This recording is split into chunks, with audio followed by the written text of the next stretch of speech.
kwan wo adwuma nim yɛda asese wa ma kwan wo car nim yɛda asese wa ma kwan wo fie ha yɛda ase wasum ha nso utie yɛn afuomu.com adwumamuho.com carnimu.com o shop ho o store ho o office ho market ho efie ho sukuu ho bebia wa ma kwan bia.com anopai yɛda ase onyankopɔn tina ni mu nkyerɛ no nkan ho wakoma so ade Ewurade Nyankopɔn ma ne mpare woda ewe Yesu dine mu Odi Ahenkan Kwame yebo wadwempa hene Kofi Mensa Kobe K Billy Man ofre me obo ba ofori amanfo as usual shefa for the AM drive kayemia yeda se so amaye kwan wararo ma ewi omobran sem se ne ebesi akwane damu ni nyina ye de bema ho afi Onyankopɔn asɛm no so ye beto aso ye de aka nyina de aka ho de ama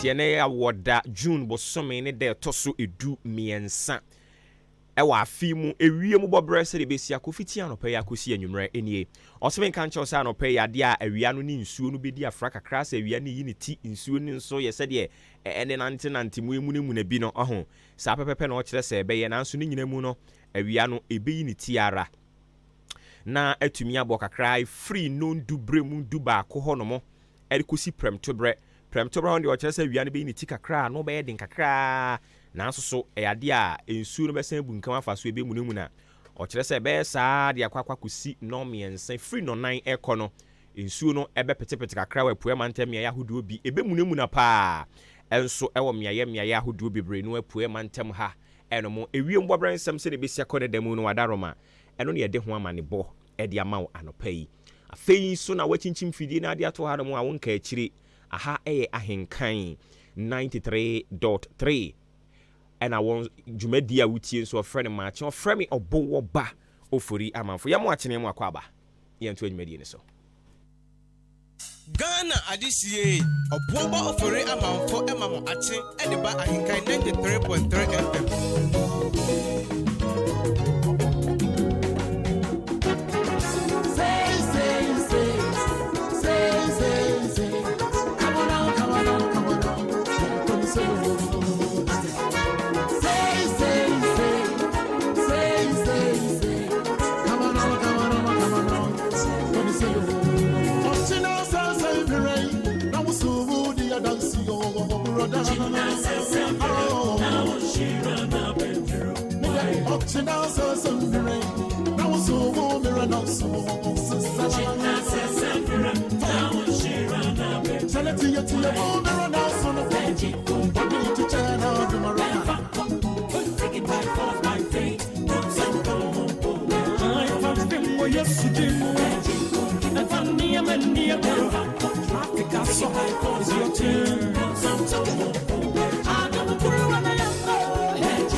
Joy.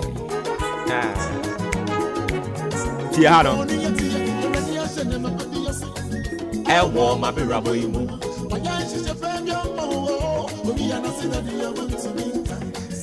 Still on the topic, being shepherds to one another.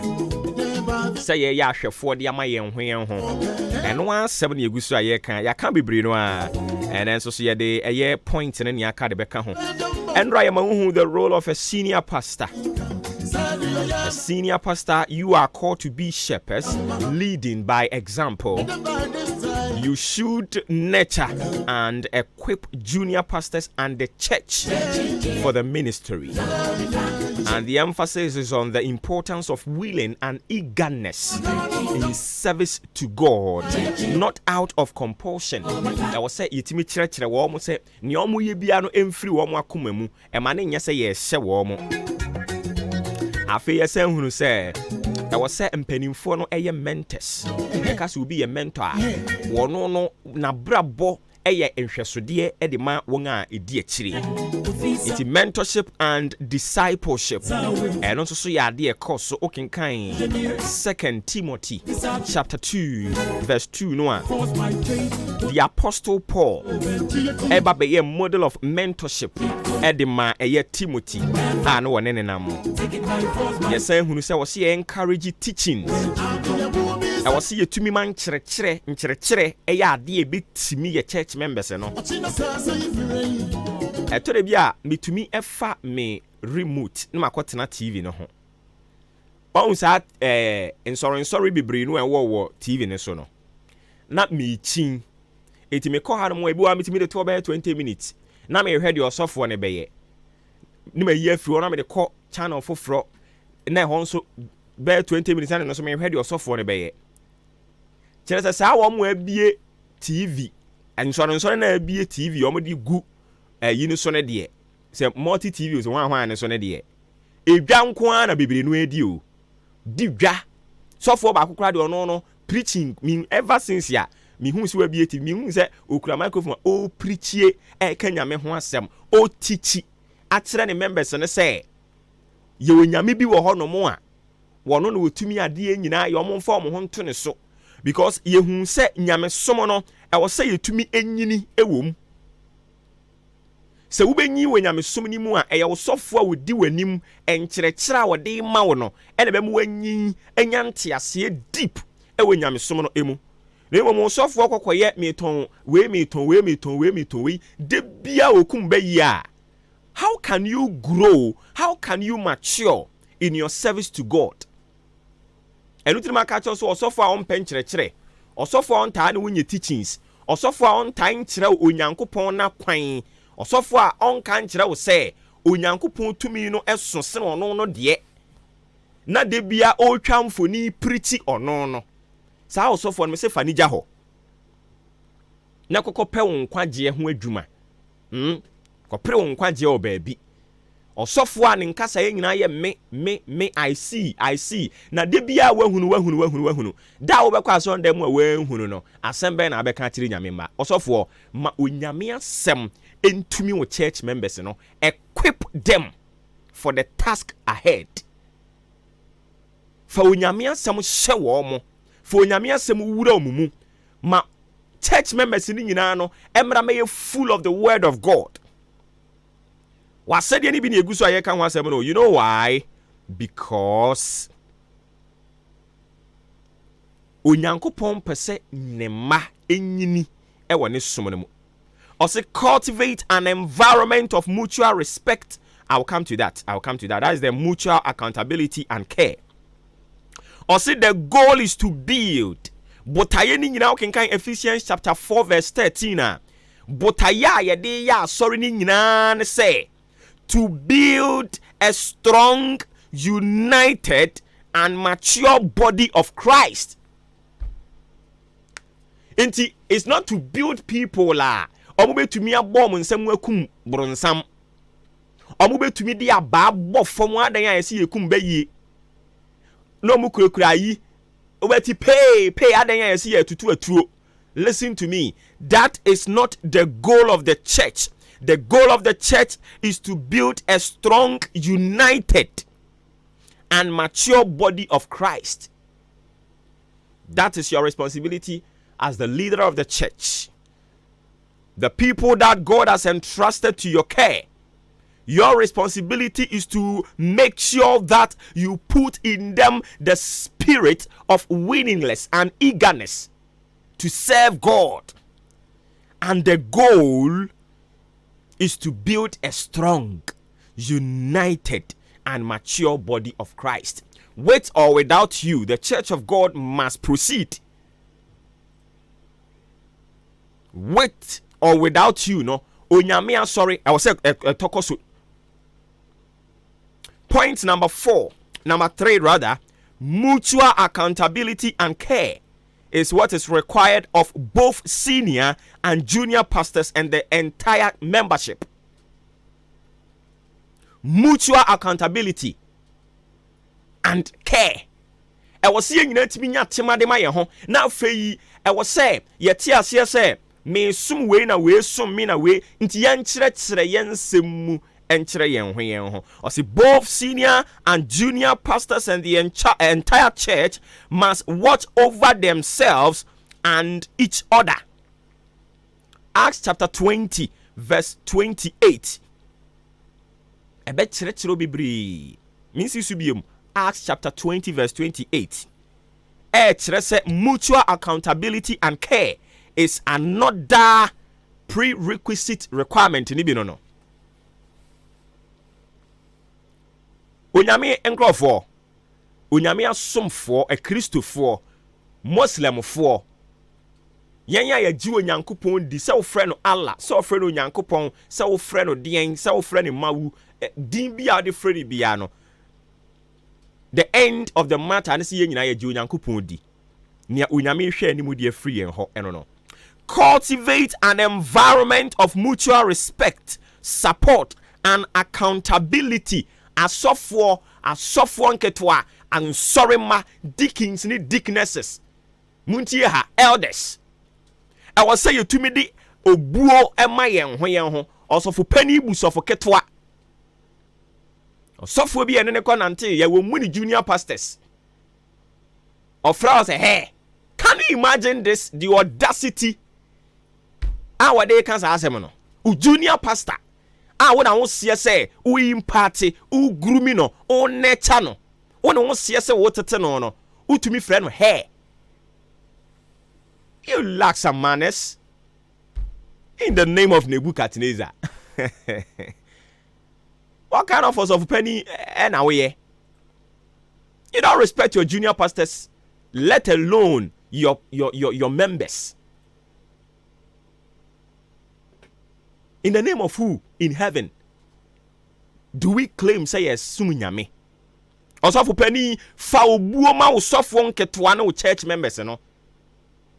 Into osofo no a otumi kogina offering bowl ho. Na ode aba, na ode nenam offering bowl ni mo he 2 cedi, 1 cedi. He sika no kra ho fi. Wo mu nipa, sa asofo no mu nipa. O mu nipa. Kete sei. O mu nipa. Onipa was wo di kan pretty chire no ho for salvation eyo ono ankasa no ho because na dwene eni nyame de enye pe fa obuo e wo se ye wura asore dem ho no mo a ye tumi feel the environment no should be full of mutual respect, support and care for one another. Me wura ho no mo a wo se me hunu se oso pani akonwa nie enye ho na me di kodi agro. Also penny microphone yen nya ho na me kodi agro. Me wura sorry dem ho no mo a osofo no ama obuo no awura members ni mu ama pulpit no obi enu ho no mo obetumi akwakotena so. Usuro because osofo penny no akyerɛkyerɛ wa mo ahunu se ye ka se pulpit and as a podium a that is the dwelling place of the Most High. That is where the power of God resides. And when you stand on the podium and declare, it works. And into church member, yadi we wura wumu. Into okra ye fro pulpit no so krampa. O ro nemu mpaboa na wodi obuo e de ama pulpit no. But okwa sorry bi mu ente saa. No mutual respect. Also for penny we dwuma ni bi no. I was say to me, the environment of the church. I was say, we should feel this sense of mutual respect. We should feel this sense of support. So many to two women, some me read home abrabom, me too many and to be animu, na me quite sorry I should be able to find support, get support from the church. A kind support is not only about money. I should be able to get someone who are sorry no more. Sa nipa no be devote ne ho. No I can't tell me say brother, sister, me nuane wo. Nia wonam mu me de mpaebo beta wachi. Ma me nso wonsa. Na ye mo mpae, me bom mpae de aboa wo. Wadwuma ne be yeye, me bom mpae ne de aboa wo. Yade ne be dwane. Enim guase obonefo no hyehye de aba no. Me so wonsa. Na ya bompaye. You know why? Bible say wabra woche Peter no asori ma no they never slept. They all came together with one accord. The Bible said they stood on their grounds. They prayed fervently. They said to themselves, until we see Peter released from prison, we are not ending it. No omo wotima de ma won ho so omo nua kwa amane mu a no omo yam hyehye wom but enede an yehunu wonyame fie ni nua kwa amane mu a wahunu no no ote ho wotwea enye ne obehunu ni oba so ndem ha me nyan ahome ene ye frɛ 2 cedi no aba ye frɛ 1000 no aba ye frɛ aden nko a na oba afore nko a na wahunu nyame. Can you imagine the impetus dia ye wonyame fie no? You know why? Because as of when we one church members and say the church is another family, and the church is the family of God.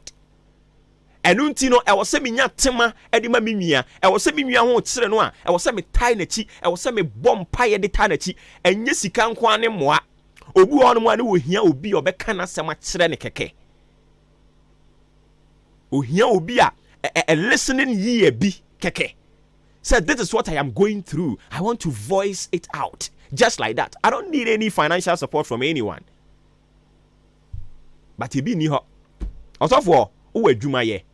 Teach your church members to recognize the importance of familyhood and see the church of God as a family. Now ready, I saw no yeah no. I say you say quiet.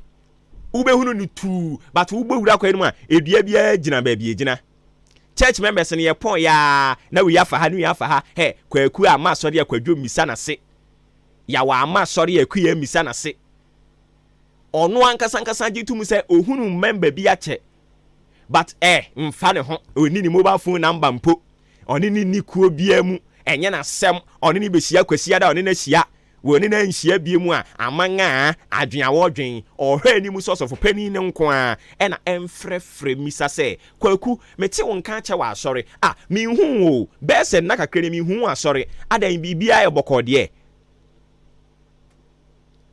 emfa ne ho. You know why? Because also for no cran church and said that is another responsibility of a Christopher nyina. Uye Christonia, your number one thing is to care for each other. Care for each other. Also, for church members in him, when we get to the environment, we will feel the sense of mutual respect, support, and accountability. I have to be accountable to my brother. My brother has to be accountable to me. I have to follow up. Say bibia you okay na. Me nua ba me hunu no asori ate. I will say me follow up. Na me hu say bibia you okay. But is that what we are witnessing today in our churches? It's a big capital no, which is bad. As of for enkuto no adoso. Yes moja ton no adoso. Eye. Abi before mo na adoso. Koko. Abenkwan jene. Kuri no ne ton na adoso. Afei mom yen hyase ne yen fa nkyerɛkyerɛ no enso mfa nwura church members ne mu. Medical culture said the goal is to build a strong, united and mature body of Christ. Mature church members ne mo nyini ewo nyamesom ni mu. Mo hunu se nyamesom nya bayifuo beku. O maame ye obayifuo, o papa ye bayifuo nko a. Nyamesom so ne se ye dodo yen ho ye ma ye nuanom ho ahia yen. Ye ma ye nuanom ye die. And so I dadwin enu ni nyamesom. Point number 4 near the asi ho. Servant leadership. Servant leadership. When we talk about servant leadership, the emphasis is on Jesus Christ. Jesus Christ became an example to the entire church. Example of servant leadership in the book of Mark chapter 10 verse 45. A Hormona Bible church that me say senior pastors, junior pastors, the church leadership should serve their juniors, their subordinates, with humility and love. And I know say Yesu Kristo on na suafo na mo ahohoro mo na ase no na no nkyerɛ sɛ ne nim de ateko fam no o demonstrate bibi na de akyerɛ yɛn sɛ ayi senior pastors enwo sɛ odidi me unse eden a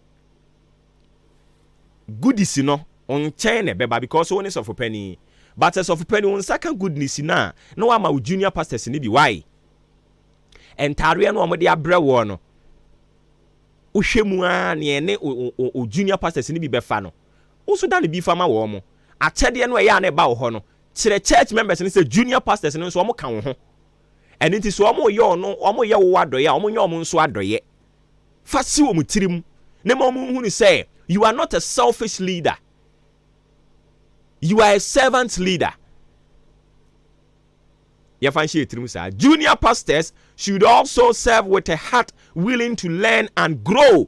Akokoti sem junior pastors ni bebre akokoti sem ono no person wo kire se wanyini kura chen ne sofo kwasi besina ta mame nka bibi nkyerɛ wo Elisha ne Elijah wo mo anam wo mu tuye no na Elisha ye panyini sin Elijah bam na so obrɛ ne ho ase e de ma enwosra ne adom a na ɛwɔ Elijah eso ɛni nti ɛwɔ sɛ wutumi nya akoma a yɛde som firi yɛ komam ɛwɔ sɛ wutumi brɛ wo ho ase ɛde ma enwosra no ɛda osɔfo pani ne so enwosra yɛ ntɔn enti osɔfo bi ka kyerɛ sɛ bida betua sika na memfa me enwosra mfa ma wa wɔboa enwosra onyame adom we get it through service to mankind and God tie dia me ka kyerɛ wo no so opɛ sɛ onyame adom tɔw so ebia onyankopɔn enwosra bi wo osɔfo pani ne na so enye se osɔfo pani ne kraka se bra bi bu nkotodwe me firi me komam me impatima a me se enye adwuma. You will get it through your service,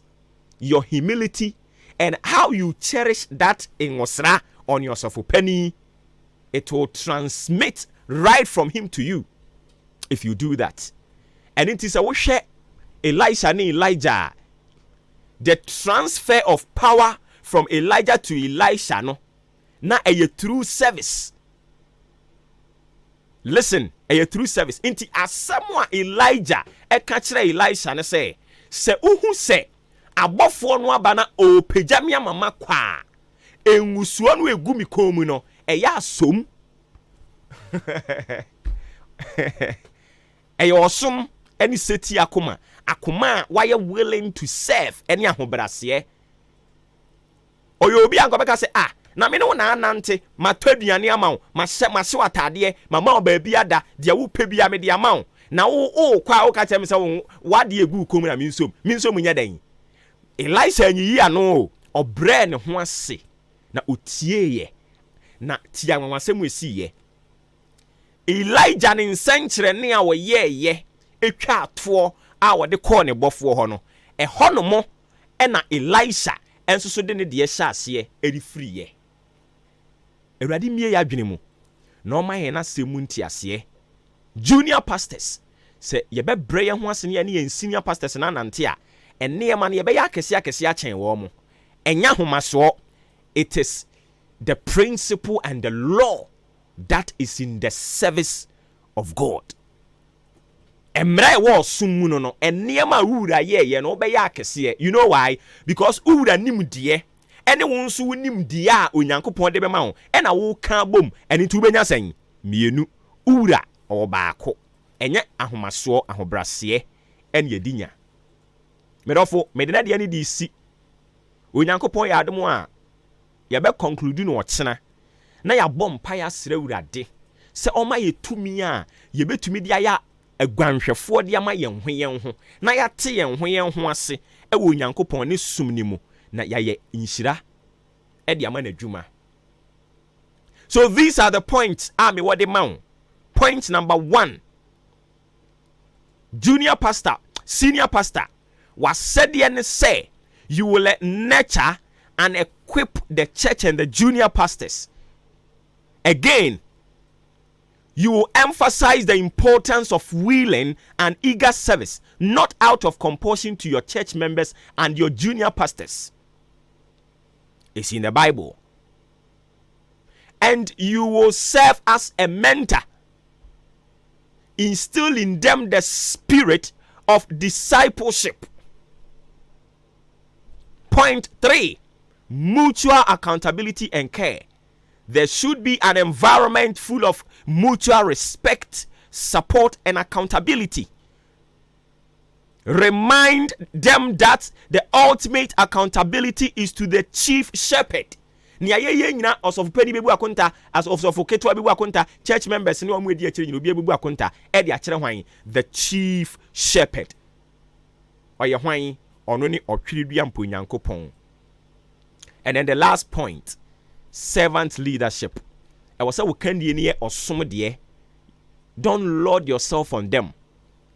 Momu hunu say ye sofu panyin obrani ho ase. Ye sofu panyin ye bo mpaya obo, ye gba afori a obo, ye we ya oye, ye we ya oye. Eni nti ye nsua no na yenye. Afei die twatfo kra ene. Junior pastors no nso, asofo ne church members no nso. Munya akoma ye de som na ye krado si ye besua bibi na ye nyini e wa hobrasiem. Erade nka ho no wonte na mu nkyira wo. Si ye we no mo a eno na ebeboa yen amaya ye shepherds to one another. Ofra me oboba ofori amanfo. Ye de na de ani di si ha no mo. Gana Nyankopon tena ni mu nkyira no wonko so amaye na asemi mu ntiase. Na ye nya adefo. Jo apo mokode. Bibia come on also. Nyame adom. Fair nante. Fair nante. And no pay adeshimamba Ghana mamba ya mamu nyina kwa abaso no kubio asan aba Ahenkan 93.3 so yatena CD obobofori amanfo ekokofo break aba na okonom ida kudie mu nsam na Asia ene anopai medin Yoshua kwabena ejenim Yosef Ajui enche obetene kan Raymond Ashiteurat e produce show no from afar sanso na Beni Tomaoli enso etem machine echi epiapia voice no na afa adwuma aka nyina enso edi amaye ene anopai me emphasize da Emma Afrakuma Community Hospital omaso na sekukura de sagongon boy made a good mu nsam ababijao de tie ne se wa ya osore ne nyoma nkoyi wa otinka se uyade yes malaria tete or typhoid ne nyaro anketenketi bi ehye ho a ene how adwen pa fa kopie mu ewo Afrakuma Community Hospital na fe yenhwe enso sa nyaro na sinyina emfa emao uhwe echi akwan Amasaman Stadium Road Gan West Municipality ne mu ahonom ena obohue na bepie mu ewo Afrakuma Community Hospital.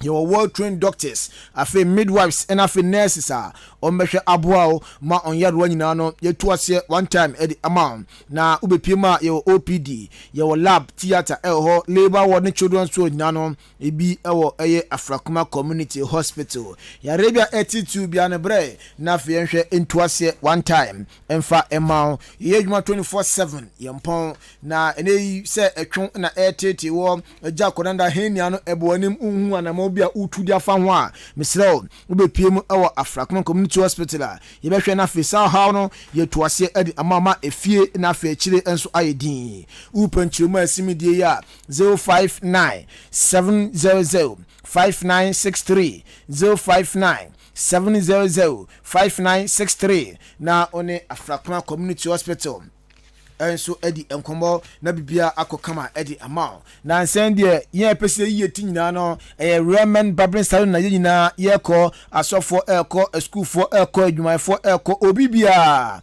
enso eko Raymond akoiniti enu ntino so pese you ti na bibia akokama de ma ode a eno a ene Raymond Babrin Salon etene ye cat ne star biabi ibeyi enso edi amount achim odan Roman Junction ye ne mesentim efie no ebe ho pe sanso na aboabo bompa junction aso na fitting shop na ebo nhwenim home service na eye adwuma eno ntini frɛ number ye na onie endi enkomo 055 271 6777 055 271 6777 ana 020 840 80859 020 840 0859 na one Raymond Babrin Salon enso edi enkomo na bibia kokama edi amount Festus Enterprise enso sebra enei se ankran wo fie na opediko na ni dawnum ayusu dia Festus se bia enei school bi na ubie na pedikoda ewo officer Festus se office bi na ubie na pedikoda edabon ma Festus se enei asori bi anase enei odoni chema office bi na ubie hospital bi na ubie na open eye decoder da tum dia ni na first na emma bi na wato enu tin say open multi tv sa open DSTV Star Times Canal Plus and as the AG Plus combo ni na pesa auto use dia first spend na Emma bia ni bono forma e be sign abodwam retenten e di amount ye di TV aba Hisense Asano LG Samsung ni na no e bi available e wo Festus Enterprise TV one mount afei decoder stands e bi ho remote controller TV dia decoder dia ye di bi aba afei AC etunton bi brand bia bi na afei hospital bia bi obodo bi ato e wo Festus Enterprise ebia wo AC o satellite no one fan be dying uri kodo obi wa fix ama satellite no TV ni emba bio network ne article we AC ni emba bio yesi ba 14 bra e be hwe se 14 edi amawa onsan enhia sa ohaw no ebio wo hwe echi akwan a na se ni o 26 sport no na ebo nhwanim yesan so eben shell filling station no ewo achim odan upenchiwe masimidie ya 0244 515 849 0244 515 849 and 0269 305 785 na on Festus Enterprise and so Eddie Konimako be count maso asen a ida gude mu nsam ehia ene anopai na pension some na sensia emfemfri gaye heart to focus so asoda ni eremo glorious akra heart to focus so ya na Nyankopon an Adwuma Sunday ya ebe games awdo no na etwato Ghana Premier League no ene sa ko fan semi brady above heart to focus position mo da no nya de esoni yi kra na former player Brant FM Dankwe enso akasa kan ne aropoda ni eremo pai ene ko ma kra de Jansam chofo bopino ene buza se Dankwe se kan de ma heart to focus pen na da na watran hwan ama heart to focus ko esi pempen so koi omo ye eremu relegation Adwuma na be compression the new Germany we pere na no kata na we nti ate obi abeja bibia ato sen support tene omo ne to be kata nti e so obi aputi na ma no to ti ne bia se me Adwuma na be Adwuma pa e wo ho no se edu pa abeja ri ti na wo to friend nti omo nti ato nti se edu omo ta no omo de ha to relegation enya no me na be ba omo we komono bena sa Brant FM Dankwe edi eja na onfansiwa osanso ade nkoma kadi tachi yasanso busanse si osha to vote team amone beche na tele koboya ogidie ma pase de nkrofo kan se glorious aka to voboku no ebetumi ache boboku afa beche United se de beya omeka Ghana Premier League ni mu no ane su sei ade nkoma Brant FM Dankwe edi eja why not Ghana legend no kwani aka no kwa ma ko betumi akọ anu kwani mi to beti I say the good you want to can't say the thing so I got a winning. I will say that on a Ghana legend in Kotumpunqua. I can out of line on the hotel media 2 fanatics or Tapa. And make that choice Ghana legend woman. I can out of line to me media 2 fanatics in Kwa Amamai. It is always say Ghana football on the training. And then Yadi as well has ever called relegation. If you have Karela and I say Olympics. Omumu baako ena ebeko anything we Dankwe komo se bia Karela na so Olympics mu baako ena so mbe join omo kworo dada bia koye de omo ne no na so be wie kura no ena ebusan se si eda na se edi gu akwamo heart folk team 1911 ton e ti bobokoi na niama enkoye na chia na ekodan ena edi so mu abetumi abo ma boboko no asanso agira na so biem going forward, the patrons and me blame at try home because I'm not team no they no go food yes no so any papa come no I say the property and I have to focus bigger than Ubia but this I say shares have immunity ni papa who fish team na dia it's your trash ya untia and then baba fine also a majority square would about so we team no and then the sick captain all the run so we say supported no ya it supported the car a touchy now almost can win no bonfire air minutes no be jai na order na hundred ebua tini na o se di omo jeje atanya mani ya ndi titi a azofo na ese akoko tense ye bonu kwa na ya bonu akwa ya we komana se former player the Magloria Sakra hat to football kuno Dankwe enso edeja ne anopai yeguso our Ghana Premier League ni mu no enra ya dia one outstanding game and so to form our Ghana Premier League game the Dreams FC omotena se omne RTU na di eboni game ko wiase no na Dreams FC ashe kanimu wotwe ama RTU and so atekanu baako 8 goals na dreams fc share ya RTU so ete kanu ba kwa brantia ye fa no Lord Hillary Adabo na 4th minute no onya first goal no erema RTU na afi ejani Mboaten Mensa enko a ehye 5 goals Benjamin Bature ebo 2 goals na afi Dede Ismail enso di goal ba ko epeswa enwa dreams fc edi nkunim ekanim watwe a RTU ete kanum ba ko table no say na isi etie with just one round of matches to go no ade abobo ko efa ne Samates wahuri edinkan 58 points waji league ni awie next season Cup Champions League ojinemu sanso na aya 2 no aya Accra Lions or 51 points Idona Stars tosu miensa or 50 afa Brekum Chelsea tosu 9 or 50 way top 4 oko 9 position akotoko ho Dreams FC eda 11th afa 15th aya Accra Hearts of Folk eda 15th aka one game per and I say one team per now had to full Kenya to relegation zone mum. Now Heart to Folk at the 15th with 42 points. Great Olympics are out to focus, you know, our 16th or 41 points into a 1 point gap per and that Great Olympics and a Heart to Folk in term 1 point gap per and that Heart to Folk success any relegation mu and until Sunday day ni besi and so our became 17th for able for Katano 33 omokoda da na fe atiwa enra oni Bobo Kwefen Dreams FC di boni no ono so etwa to a owo 31 points na enra game no emunsam edoso papa de chene say Abrantia friend aye Asuno Ajete or a player Edma Archie Bobo Kono or say enra amam watamali no mote say game na ekoso ewo eye dewu na se obisa no say na players ben na Bobo ko fan ati yodi bo game no e say Bobo ko a e fan ati omu players nyina ewo temale na players ben na team omu defeat temale kopie mu ewo eye dewu a omo na sa game no say ya say ati you for no o man fa ati you players anko na omu kopie mu ewo temale division 2 beside the one man fan Galaxy FC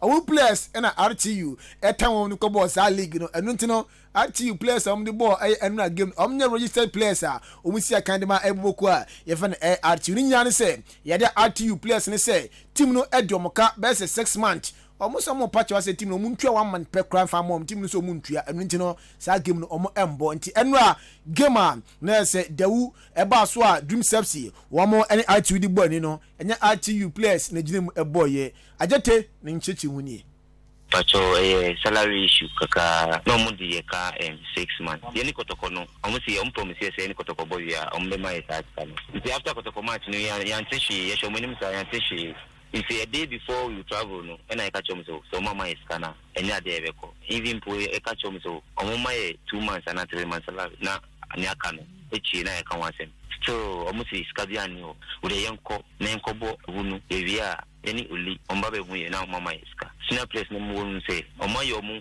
last 2 season and last season the same thing in the season we umpo michopa I say like sabesi see the omu one ode omusi if at least omu twinya 1 and 2 pomo on the omu makobode hunu na olide no se no mu kan say any oli no mabe huye no ma huye sana edebo so if one so nyoma ju so betu ai o mema iska no nti etu ye ba ko say no without the salary yes yenko etia but ni ba so ba betu fire ko eni na ya ju say yenko later I bet say so mafa second division bi wa ate from Galaxy omdo mu ko se mu ko bobon nti eni na ombo na ye hu list nko eni na ye hu jure ye shoki say adent no mu use ye din bo Premier League no I say nti ate ko nti fitita we wu me sade no minti bi da me hu bi so da eni na na da to say the match ni point yenye show so metimi abo ba ye wana ye say ya she one ko fo ni so ati adabu na adabu so wa e ya we ko ba eni na na e bon ko mo no ko ye nti ase ni amukan ye nti ase me wo no ska se mi chi na no enti ajete say adabo na o share 4 minute goal edema RTU no na adabo no temale na adabo ba gonso ewo Ghana Premier League adabo ba gonso wo dawu enti adabo ba ko na wo dawu no ono share goal na adabo papa nkasa de no temale ono simo no na oni adabo na edi nkomo e no tise goal na ba enti onim sadabo no cheri mu mienu sadabo ne samayo se hwanyo e na ko share goal na edema RTU enu enti no nia enra esiye enso e wo dawu no ne hwe nim nya mpanifo anamo a ombetu e de afa sa issue ho Yanani enso ne remo enkwedi nkomo enso papa efa no kwasi apia enso aso ebeka paya neso former coach Adwuma Blasters of Ghana wasanso asiakan Adwuma Kumasi Asantoro kwa head coach no Adwuma Blasters of Ghana enso pena sisi emprempram no kase de odi djuma enso de Sudan national team no na dani remo group emprempram se ya omonso ewum ne Sudan ena dikan ya omo our 10 points as Senegal etosumi no with 8 points DR Congo tosumi ensa with 7 points Togo etoso and 9 with 3 point South Sudan toso enum ekuta 2 point for Mauritania toto a omo any point bia enso Africa boy e dey qualify for World Cup Group B and so ombutu na no and so nkoma ka odi aja enso so Sudan ni Ewram Sudan si a entokwa ekwaso ntinya de omtumi si kan enso Sudan e sempempam no kase die na sa wobom ho adwa enso Saudi Arabia and nti obeda mo si papa se amaje ofel so na afe amoboamo amamujumadi omudeni na bibia enso ekonkan ede emomo wan fancy wa osom games awdo amobono aya nemu odede momo efise eye home games amobono amkopiemu o Libya ena amkobom home games na no enso enshada emboamo afe dani Ewram Sudan league no ejumi enkoso na eye professional players omo ana say players omo fiwa bi eba no 3 players pe eni ti dani Ewram na say local based players nkwa eni so a league yembo eni na amaniama mo ayden. And so the man kaka. First of all, we would like to thank the Saudi Arabia government. Since the war, he accepted that we can come to Saudi and they are taking care of us. The major problem has been all our home games are also away because we have to travel to Libya to play our 2 home games. We even don't know yet where CAF or FIFA will send us to play our next games. We am command be an papa no and so Eddie Eja our games out one say omobodo no be no and afi orewe no kura say see games out do ma nim de omo hwe so metumi qualify the World Cup na fe bia and so akoye Eddie ma wasambo the players na ba so ye papa o si local based players amatumi aboa na ma South Sudan and the games out do and so do mo sun kunim de say other players ni na so ne mo hwe ni mu say dia ka ni mu no metumi adi kunim say ba ya World Cup no o metumi akobi. The other side of it is, I would say the players done well so far. The first 2 games that we played, we were fortunate to have, I would say, 3 professionals because we had 2 playing in the championship and then 1 playing in Australia. So the 3 came to join the team. But in this very one, unfortunately, we couldn't come. So I was forced to rely on the local-based players. And as you are aware, the league is not going on. And it was actually difficult getting players from America and Kela to come for the camp. Because of the war, sometimes they want to solve some issues. And you can't blame them. They need to solve their home first before they can think of football. We am commander say former coach Adwuma Blasters of Ghana Perfect James Akwasi apia and so Ediaja Samuel Nkumebue enso akasa dia fa Black Stars head coach e friend Nana Otuado ho na akache Ghana fo nyina say Ghana sisia de new coach na saka ewum say World Cup no papa na dia call die na enso sisia wasansa na chi abadie aba new coach enso e de ama Ghana na baba no won say papa no or try say ne achede Yakopon e de adom Black Stars players bi no o kan nyina bom na fe aboa ma Black Stars sunsum no enso atimi agina brane eno ntina baka che Ghana fo nyina say ade betimi aye e de abua coach Otuado no say ye dey support nyina e beta na chi na without our support no coach no entimi enye adwuma no enfama Black Stars. I think now we have a new coach. He's trying to also develop the talent that we have. We try to bring that kind of chemistry in terms of what you call team spirit, and I think he can do it. Yeah, the most important thing we have to do as a Ghanaian is that we have to support him. He can never do this alone. He needs our support. He can do maybe his tactics or maybe philosophy or something like that. But at the end of the day, Ghanaians, we have to support him.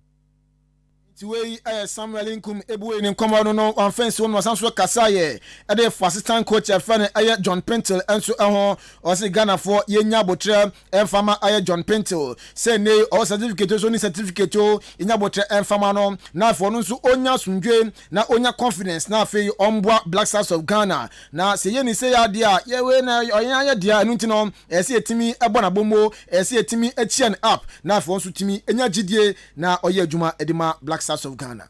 I think, in my opinion, John have done a lot for Ghana. You know, he has played almost, if I'm not wrong, almost like 100 and something games for Ghana. He has been there for the national team. And the reason why I'm saying that they have to take their time to, you know, the bashing was too much in such a way that everybody need opportunity. Even if he has certificate or he doesn't have, we have to cherish our own. We have to give him that kind of confidence for him to also build whatever he has, you know. So I was thinking that, okay, I'm begging Ghanaians that we have to take our time, give him the support that he needs. And who knows, maybe the person that we are bashing, maybe he's going to be our savior. You never know.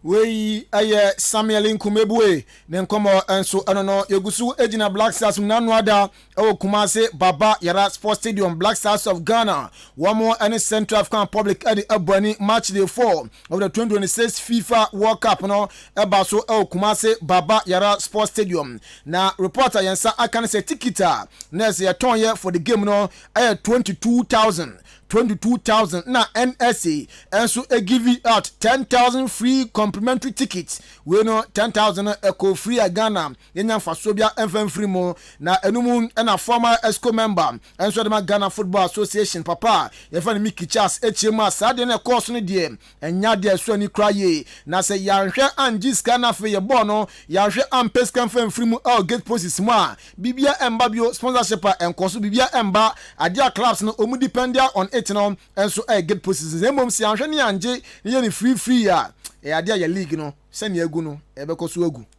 sa free niema na ye dia ba ye ball no ye di bibi chef fans in the team na yanhwe ya ebe affect your local league and no one that say affect your local league no local league na nkasa dada no amam from stadium dada but if you want to entice the fans to the stadium it shouldn't be free now no many at the say Kwajo Bajima I mean we UK and of friend so person FA Cup finals the cheapest ticket we got for him was about £600 because the tickets were about £1,000 where go pay free ticket akwa ball our England because sad get fees you know I don't need run clubs I have say no adding but you only free now for better fans litima who say Drew baby na say Kotokoni has one of the was the president's cap and BBI now obi a chance here be man free gate and sana akoye ball sad na ye very careful because for the National Sports Authority to give out 10,000 complimentary tickets me how that's a 10,000 say ko be a crowd share 10 cedis unim sika nka be ba coffers no nti mo me nya sad no sa free near man there mo me fan chef fans in the team you pay free gate but has fans aba you be say akoye ball no free me the problem say individual be and the abroad na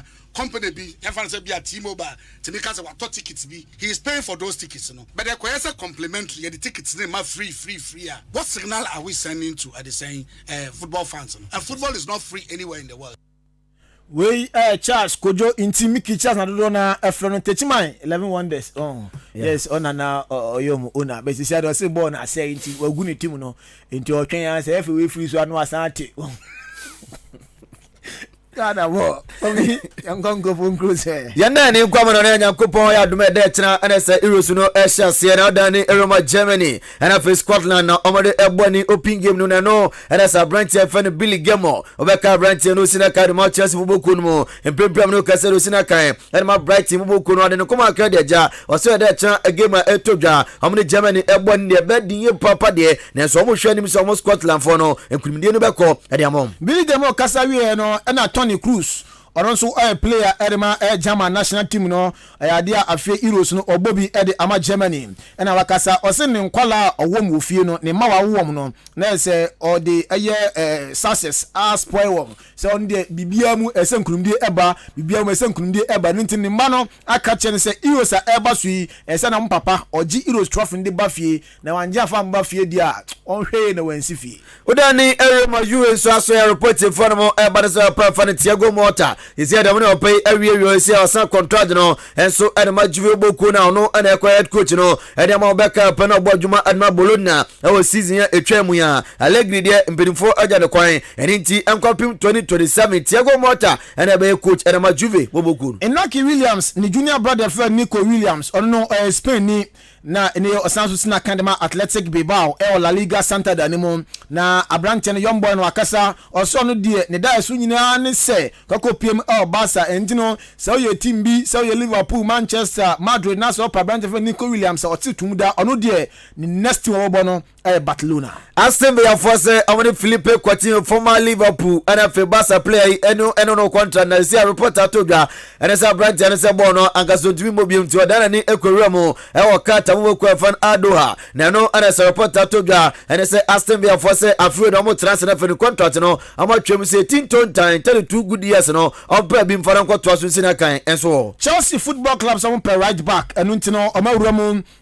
Sporting Recife mu na say omo Brazilian abrante bi won ma 2006 ye wa abrante ni din de Pedro Lima na Pedro Lima si ball abrante ebo wachi won no enya asem koto enu ntino Chelsea for some pe no na so omo kwade a omukita 6 million euros fixed fee omo ka kopie mu na fra abrante no omo sa akan plus 3.5 million add-ons omo de beka ho na fra abrante ade pina be si akan de ama Chelsea boboko no FIFA for so say sisi ade ni aye no de omo hwe say any league match bia on you back other countries so nti for example ebia Ghana Premier League kotekoni bechem na yebo ewo eye Santiago Bernabeu na omukwa players ni for so bia babio bia sema na okay Ghana for bechem ni bia Olympics akọ US go bo ebia La Liga Barcelona ni Madrid na yebo Kumasi Baba Yara Sports Stadium but Ghana for no meko no bechem for go bo US whatever that's what you want to US dey omokwa mba ayo bechem sa moko US your team no ne your proper and the chika no ne supporters ne SM12 for go back Grazia edisi ya omo for ya man for to aso kofudi na chi ya yempon midin Joshua Kwabene Jeremy Yosef Ajiri o tenenka Remo na Shetero produce show no for mafa Benito Maulit na machine chi pepian voice no etum emaye captain in the morning obobo for ya man for over to you.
Adisiye obuoba ofore amanfo emamo ache edeba ahenkan 93.3 FM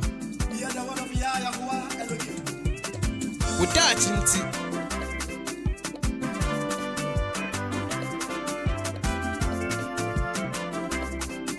say there's nothing bigger than Ahenkan FM. For me, Ahenkan is one of the greatest media houses in Ghana. Ghana Adisiye obuoba ofore amanfo emamo ache edeba ahenkan 93.3 FM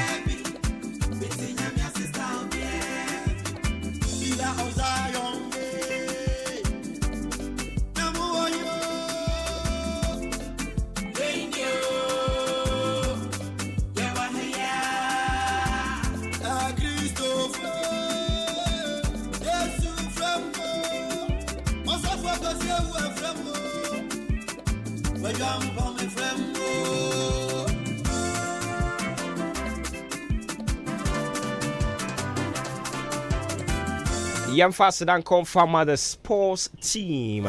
Joshua Kwabena Jenny Kofi Ejiri Ben Mauli Yedoma Sibibre Yetwaso Eddie Ama matching. And only Jumedi anything of framing or bo woba ofori amanfo. Station in the Ahenkan. Jumedi anything the matching. Osho Breno Simano Edia 9 and Sapepe and Abwapa and Opanon Son 13th June 2024.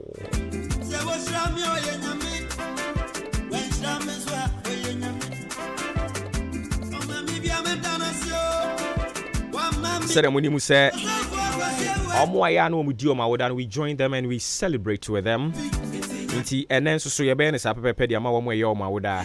You say every single day bia ye wo bi. And inti ye be celebrate. Enti ma me fa minua we de en sha se Papa Richie head of sports. Ewo Adwuma FM Papa Richie. And hey, Papa Richie, now with that happy birthday going out to you, bro. And also to you, Eastwood Sam June. It's your birthday today. Happy birthday going out to you. Lakai Prince Paul G. Afi Osofo Daniel Emmanuel Akese. Happy birthday going out to you, a colleague Daniel Emmanuel Akese. Osofo Anope Eradin Kan. Ghana adisiye Obuoba ofore amanfo emamo ache Edeba Ahenkan 93.3 FM. And also to you, Obed Tete. Happy birthday going out to you, Obed Tete. Emilia Amwa. Happy birthday. And also to you, a colleague Ohima Linda. Hey Linda, let's catch it. Obapa Akusia Obrimpong. Kwame Justice Otibu Dako.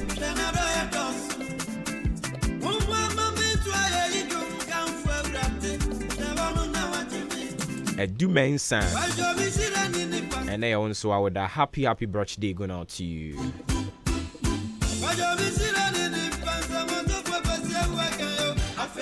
Afemehu Vijinyami this time baby. Yenyami when shrami swa o yenyami. O mami bia me dana siura. Vijinyami this time baby. Metinyami asista baby.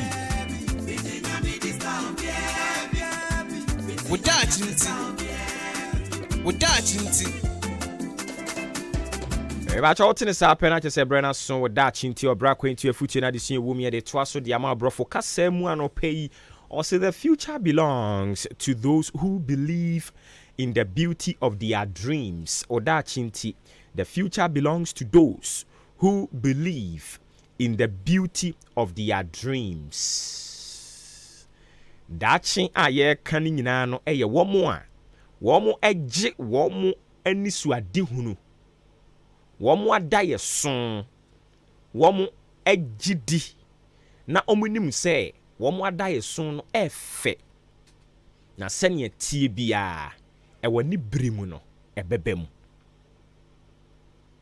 Ebia na sisi a odaye son na wanya no eso pa.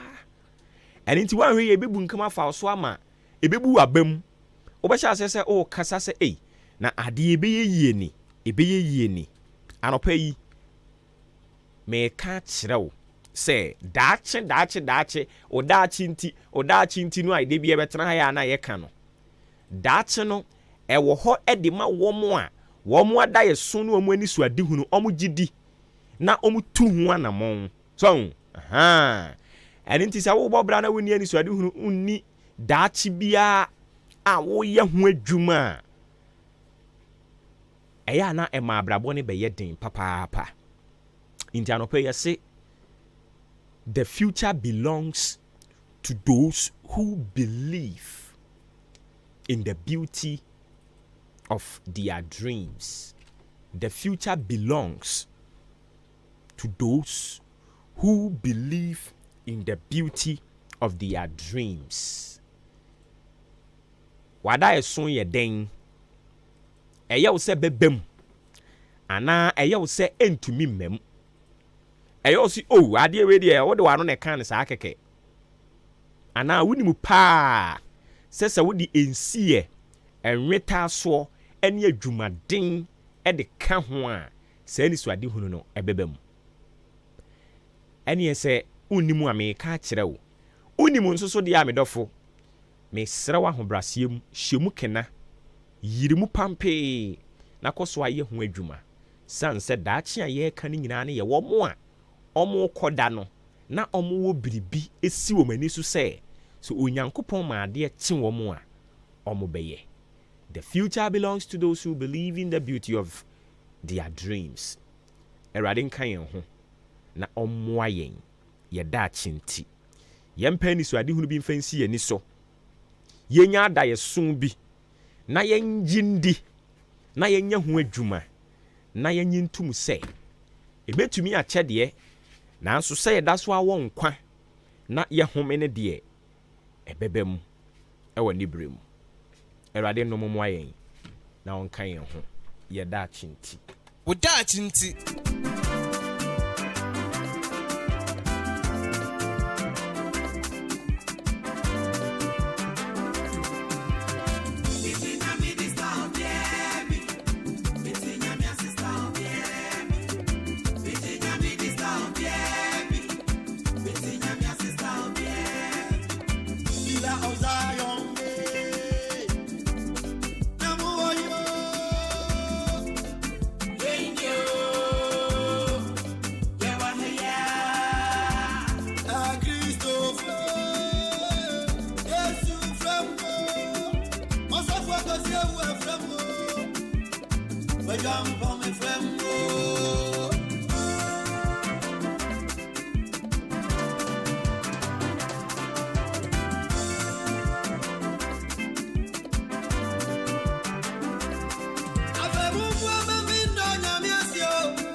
So this one also says, please wish my sweet girl Alisa Ofori Apia of Kindercare Royal Academy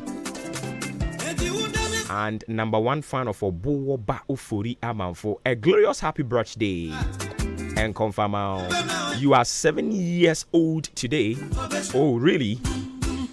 May the Most High continue to shower his blessings upon you. From Becky Forson or Abuabo Health Center. Oh, I see. Alisa Ofori Apia. Oko School or Kindercare Royal Academy. Omame Becky Forson. Osi and Kancho so my happy birthday. Live to be 93.3 and beyond. And of course, live long and prosper. Ghana adisiye Obuoba ofore amanfo emamo ache Edeba Ahenkan 93.3 FM.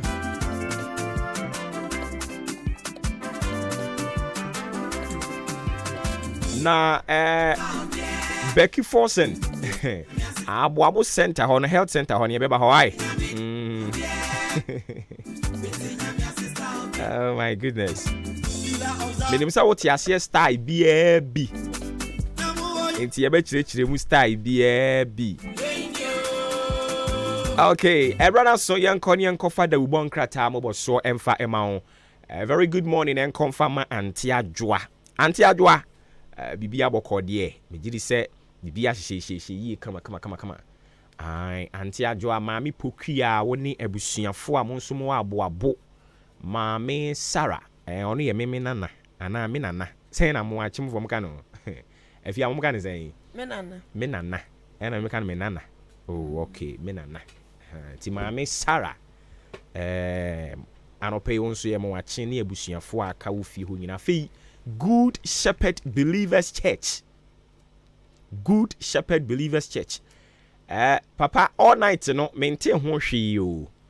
I was say ye dey all night hihye so na. Ye nkwaje ho adwuma. Enti Good Shepherd Believers Church anope me chia all the church members no asofo mpanimfo e wo ho na osofo Emmanuel Obin our type friend or osofo bedi ako one wo yere mama Christiana anopai me mama achi me gidi se bibia boko. All right. Mami mra fia no mo na fe da obon krata mbo so ne yemfa ntoa so emfa emamo afia dikan apro ne minimu dada mami nhya ase emfri no ho no mo oba papu mboko de boko na nso anyame adom me nso me ho ye pa kofi bibia boko de chede mpo nyankopon adaroma etinkwam gide se so ho ye nyame adom me de me kura stia ne mu dada nti me ti na me kon ho se me gi stia firi obi a ho ne kura ne se me ho ye onyame adom nti umpe promotion me de kwa hin what are going say me de kwa hin okay na promotion kwa ya na papa say I promote too who ya driver now uchi driver now so we ka una I say license no promo mu ndi so yo your license A ni license B yo say A say B na wa wuntimi ntwi nti de wutwie no de aduru hen de wutwie ankasa top o de adu top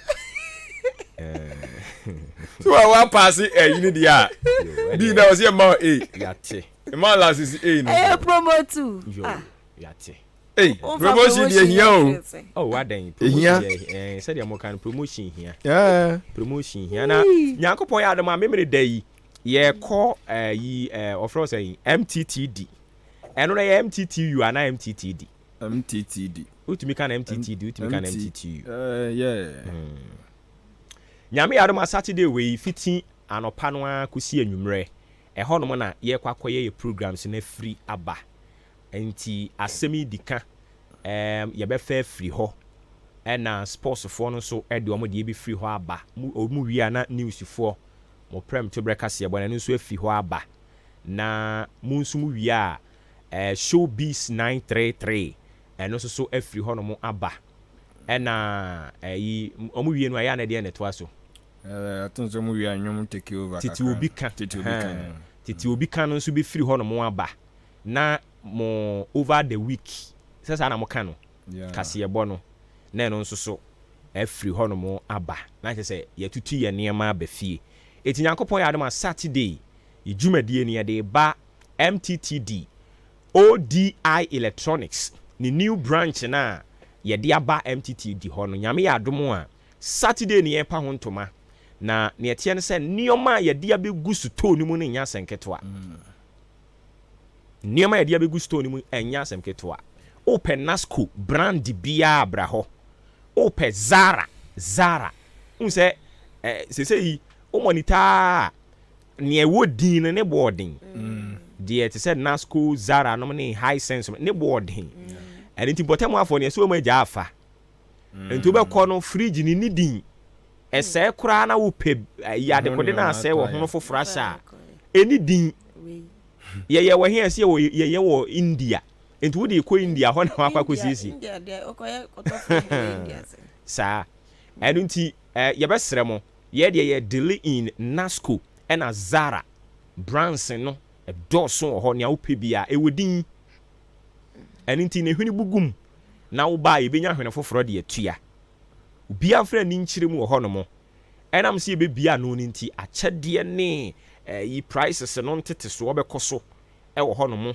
anopa no madawroma we deɛ odi ahenkan I think say this is the first outdoor program a chairman edi animu nti we odi ahenkan kwame yɛbo anankasa ne di animu a yɛ nyinaa de ani kyerɛ mu ɛwɔ ɛyɛ nkwantanum hɔ ai ebi mfrɛ hɔ barrier ebi mfrɛ hɔ no mo MTTD sɛ ɔbɛfrɛ bia ɛhɔ ɛna yɛ kwakohyia nyame yɛ adom a memini da yɛ di anim yɛ yi na adeɛ kye kwasiada na adeɛ kye Jordan so yɛ holiday nti outing we ne bɛyɛ de because adeɛ kye Monday no madwuma Monday no nti wo brɛ wo ho a yes yɛ bɛba o Monday ne holiday on so bɛba yɛ bɛba twa wenye holiday no yɛ bɛba mom bɛba saa so man da bɛ Monday nkwa ai ɛyɛ Idi Mubarak so ho ahwan yɛ die ba be mu ba ka we no often Idi Ada nye no mu na be Idi Ada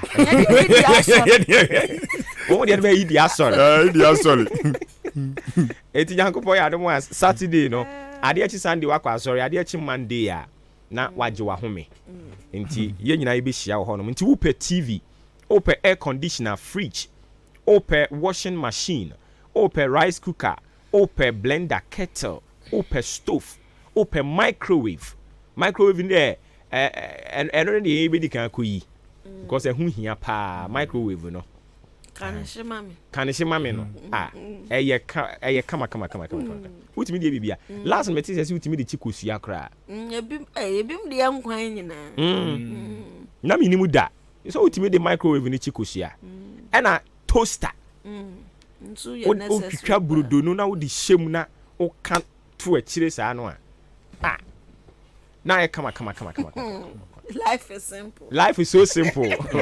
With words. When you say with God all things are possible, but life is simple with words. With words, life is so simple. Yanko for ya do ebusia for bi amra meje ne de. Eni je sam ne say TV no be bisa na 1000 Ghana. Me de me nka say 1000 Ghana. And me nya sure say ubenya TV. Unya 32 kura unya. Debi. But yemfa ne say 1000 Ghana. Ukra 500 cedis now de ba na ye je o necessary documents ye be mo ade na mo ade akọ ni amount 3 months no every week bi a wo disika kakra be ba nti free okọ na ye friend sandan ho no wo be kakra within 3 months no watua wie afi ade na ye wo de ya no ajampe call the next thing wani be ba ho so no ye che light bill a ye nsisiw because TV a wo bi fridge a wo bi air conditioner wo bi eya na awere ho oni nkrofo a wo wiase aprempran de nyina e che light bill a eya na eya o eya papa na mi be madundu me ne nyina aba so obi wo fi ade de esisu to ye che light bill so ani a che pepe eti wo to bia na mo nyina mo de asi agan wo TV am wo bi o so na mo so abronti o kwaduma kwa no aso the fridge of course but I know the almost enye I know the almost enye hwini mo na frisia o babro but I know the enye say sisi ya omode nkane pressure predum ayi no BBC akira be kona fridge no empani say sebio say udi woto abura wotagu yem na ne no kre ai nti eya no ahwe ne yie e de amaye obi amra meche ne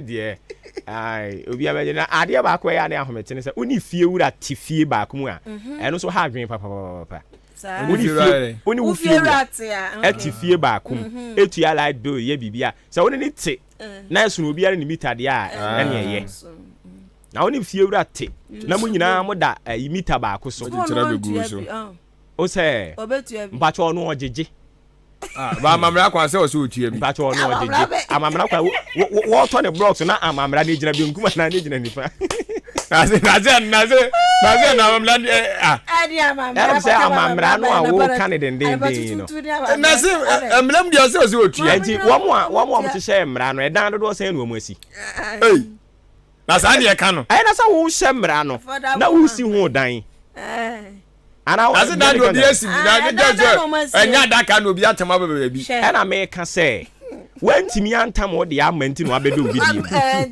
enti ubetua obejeje ana me san ka say omo ahye mra say eye mra say fie wura ntia light bill ne water bill no all to the blocks no mo mu gira benkum na no mu gira nifa ade ba ko me bom pae pa se nyankopɔ zo ma miska no no okay na si dan usia me siagu ho me krom no me siagu ho me vancheo but me said I je ban ya yebi no okay sa dwene de omitim pa baby akadia aka o dan me si de ma do asi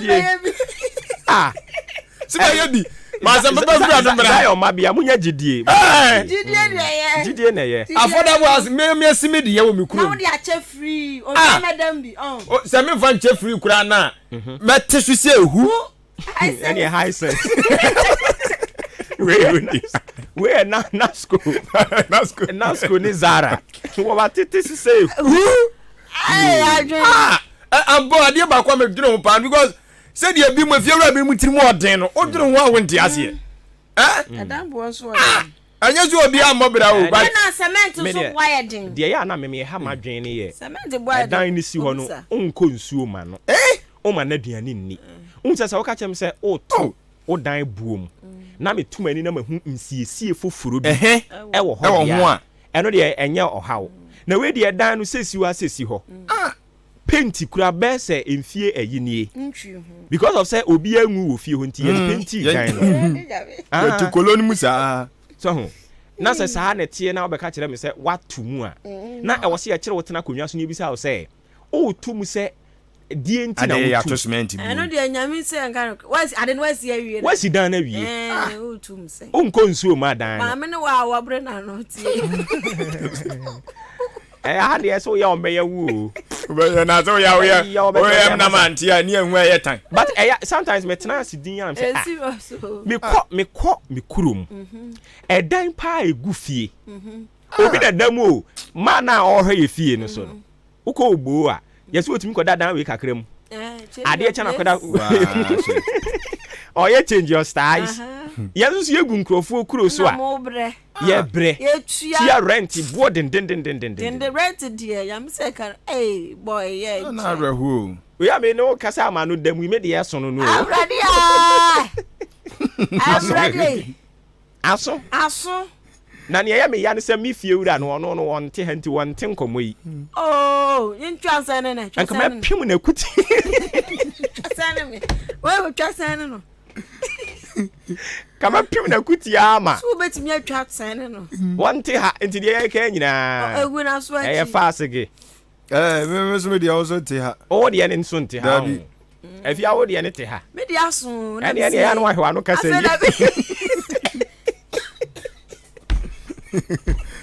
yes ye be onko de na egu kwa no twe o ahwa no kasa yi yes this is pa yi bi wa hanu ba yi news ni echem ya ma be wa be tere kakara ya be che news room ni mu chebe ho na ma fasting room radi yakopo edin papa edin ti madaroma obi ameji home appliances ni bi o so ane ma so ye nyina ya so enti e bari yes ye nyina ye tua 1000 Ghana onim se 1000 Ghana mpa ma use ena mi tua enti odi ya daroma se fie bia behia TV fie bia washing machine ya kan washing machine anankofo de o mani ato mo etenkran ni kumase so odan hanso betimi use washing machine abo betimi use washing machine kofo use pa o be ko kan wo be sheda ko fatete amamre no ayi offer say adwempa mo style kane no oba de wotena ase na de ayi ahye nsem asia posa enya no kre no mo washing machine yanko mo dibi ye o ma brasu kwa neska fu ewo mu yusu bi na me ka se no mo kro mu ni bi se nka na bi wo ha nko mbeto bibiri enti obi a meto ne de ahu wa ma oba no aye adwuma adan oba anya koa e wa ware yim Jens akese just why seso boafo seso boafo nje se wo ye bibi no aboa wo enti wo yi niam ani gu ha no ono abegye asi so hu wani gu a o be ma no wo yi niam ani gu o se seso boafo wan ka se da no ono emeyi nti wo yi gu ha no ono abegye asi aboa no ono abegye asi e nje se ne bo seso boafo no wonye nje sa ne na we yira mo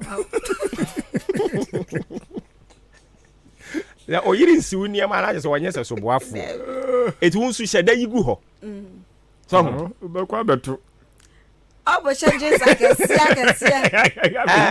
kwadro umpe bi hye so wunya mo kire no aposa what the washing machine na washing machine na be ya dwuma no ba washing machine no ntimi nsi no ya be ye ontimi nsi ni say ontimi nsi mi ma na nye ayisa mfisa ontimi nsi say no nse okeka bomu a okeka bomu ye nsi atade ayi fu toto sa ntade nyina se hwan abrofu yi no mo ni papa mu no me nam ho no no abrofu mo je dam fa on change abrofu le jare akra ho mo na bas e jare akra ho mo den omo si sa ya ta bredo omo fu bibiri omo si twi akra ho mo den breakfast in bed o e den kutwi ne se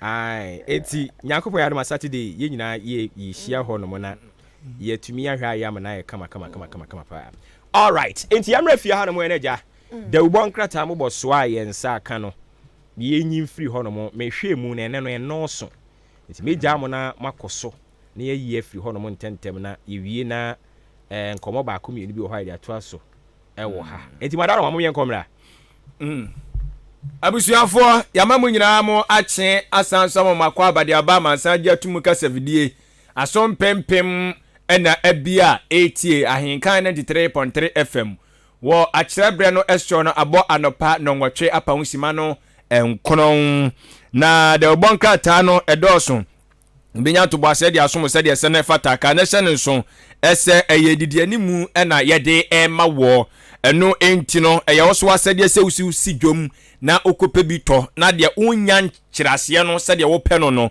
watimi anya nkyirase no kama manoma so atimi akonkan e de amawo daily guide e de banim anopai na o kyerɛ sɛ owura namwan ha ana wase DPP sɛ eno no eya manyokuo sɛ eyenkabom kuo bio ani ayesa na be yo mo a namwan de o mo kan bi no ana mo kyerɛ mu sɛ namwan o mɛkyerɛ ni business ahodo wo no o mɛkyerɛ wo mo ai o te Ghana hanoma gagai enkrofo sika a bekekam nyasem keto bi fa hu ewu ablantie nti so dogo bi nu abe eno ana wo kyerɛ mu sɛ kuo bi ani abere asɔre ɛwɔ no so unya daily guide a obetimi enso enyansem ni mu enkyiremu ɛwɔ krata fa to so ɛyɛ ensia na etimi enso aboa na apia mesa no otumfo otegwakọ so setutu ababio akora nimfo nyini ɛwɔ ha ana wo bɔ ne nsɛm pa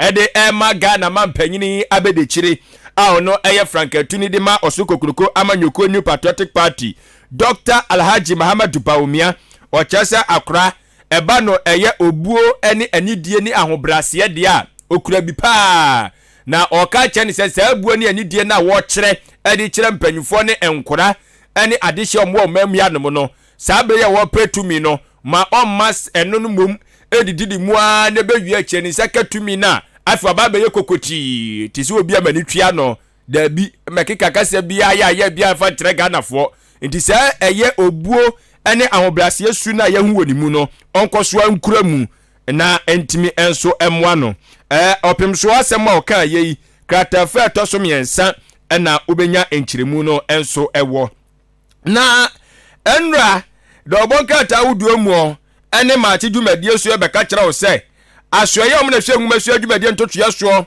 eye nhyehyeye so mbetimi de amamra bi akomra hye bedwafie saa amamra no ba beboa na abo school to aso okwa eho eban se de be ya free SHS no da chia nkwa bi ye benya mampanyi bi anaso panyiri bi sori se wo ba be ma eye Ghana awofo ene ahwefo aba betua eye school to aso enwa ketua ya hwana eja ya boagu enti saa free SHS be no ewo ensankaye enche ekwa kopie mu mrahye bedwafie na ye mrahye bedwafo no so nyina adwen ko benkrom no mgituma afei ababa ye amamra na etimi so aboa no se eye NDC fo asori premi omo kire mu se saa amamra wei emwa enye de ehianie aba ne nya de sefata nti omo nya de so omesoso tie ho nsam katafa to so miensa ensam nche mu nyina ode agu wode mrahye bedwafie dom tetete no anoba no dani owura Alexander Afenyomakin emfonyi de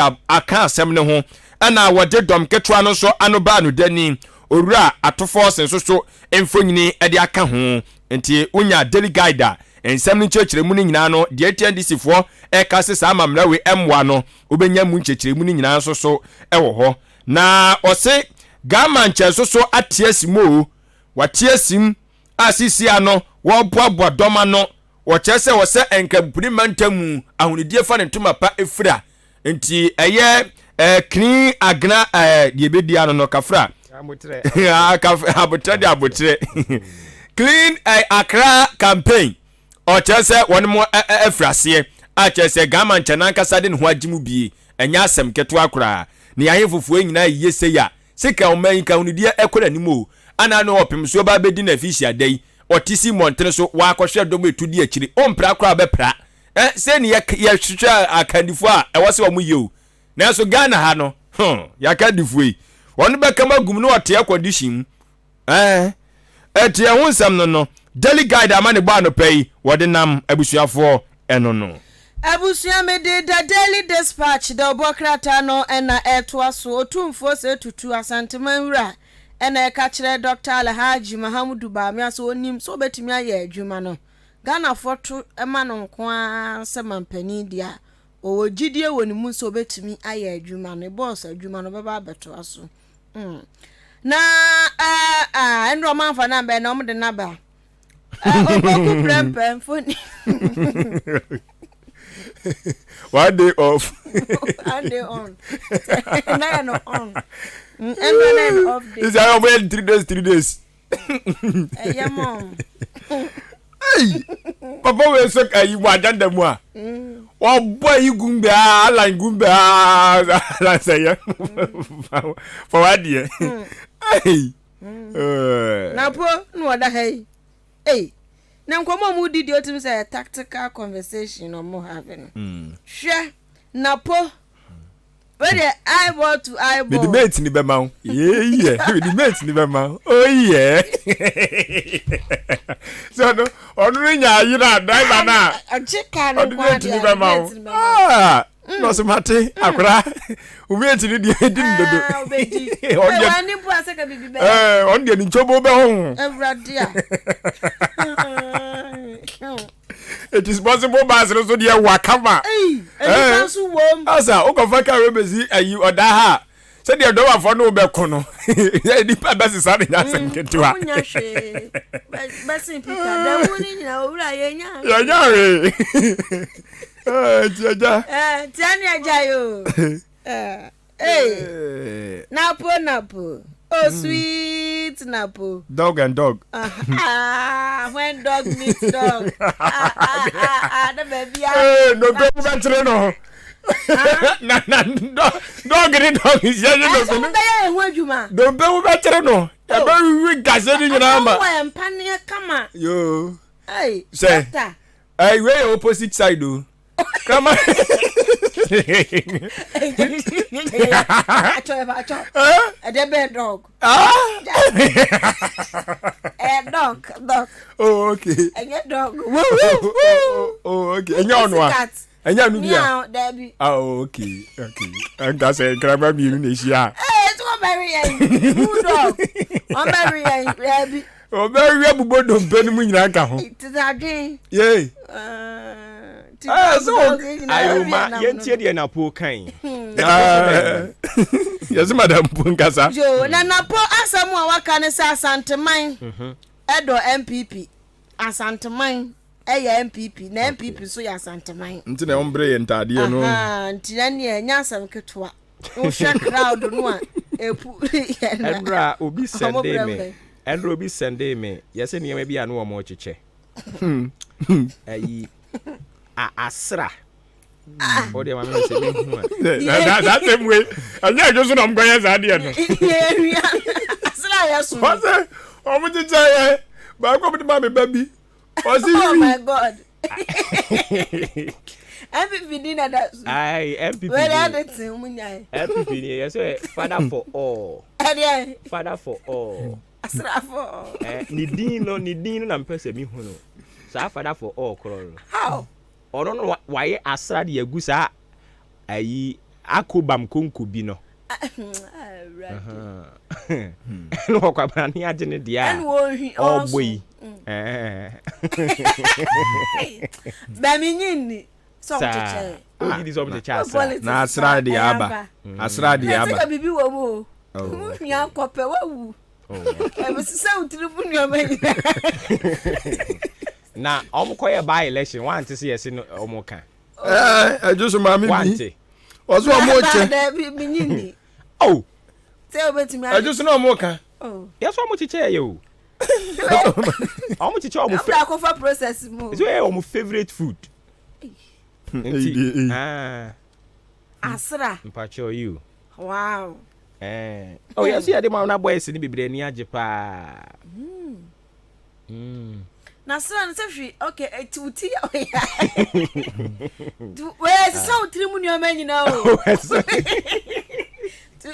ukwejina box no ho to esuro sa na asra de ade ntira mukwacha asra ekwam de yense na asra utwe asra we na ekwam de wa onim ne ya yo nti Asanteman is MPP is Asanteman yate ebusia ma everyone no money okay aha ma twro de ato page 11 de da omo so omo de omani ehwe seat ahudro bi a ultimi kasa ha de MPP for the under one so ultimi kasa ha de NDC egu ato press ya leja kuku ose krowo nungwa side ho no leja kuku nso tashi ena ayi lada de kotopon eno no ye ayi labadi area ho ena ayi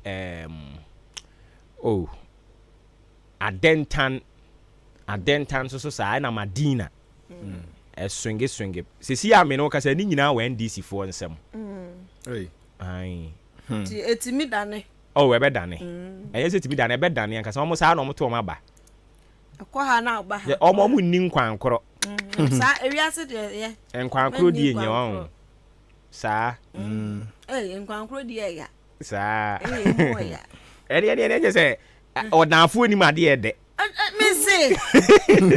Mama. Omu ni ma de ede on. Omu ni ma de edo. Enkwan ba ko na. Sedient. Na nka bra Jones wa twetwe wofa Jones. Nka wa twetwe na yi na taade edi abobbo ano kama se ya. Nka wo ye campaign kama jamu ama na fi.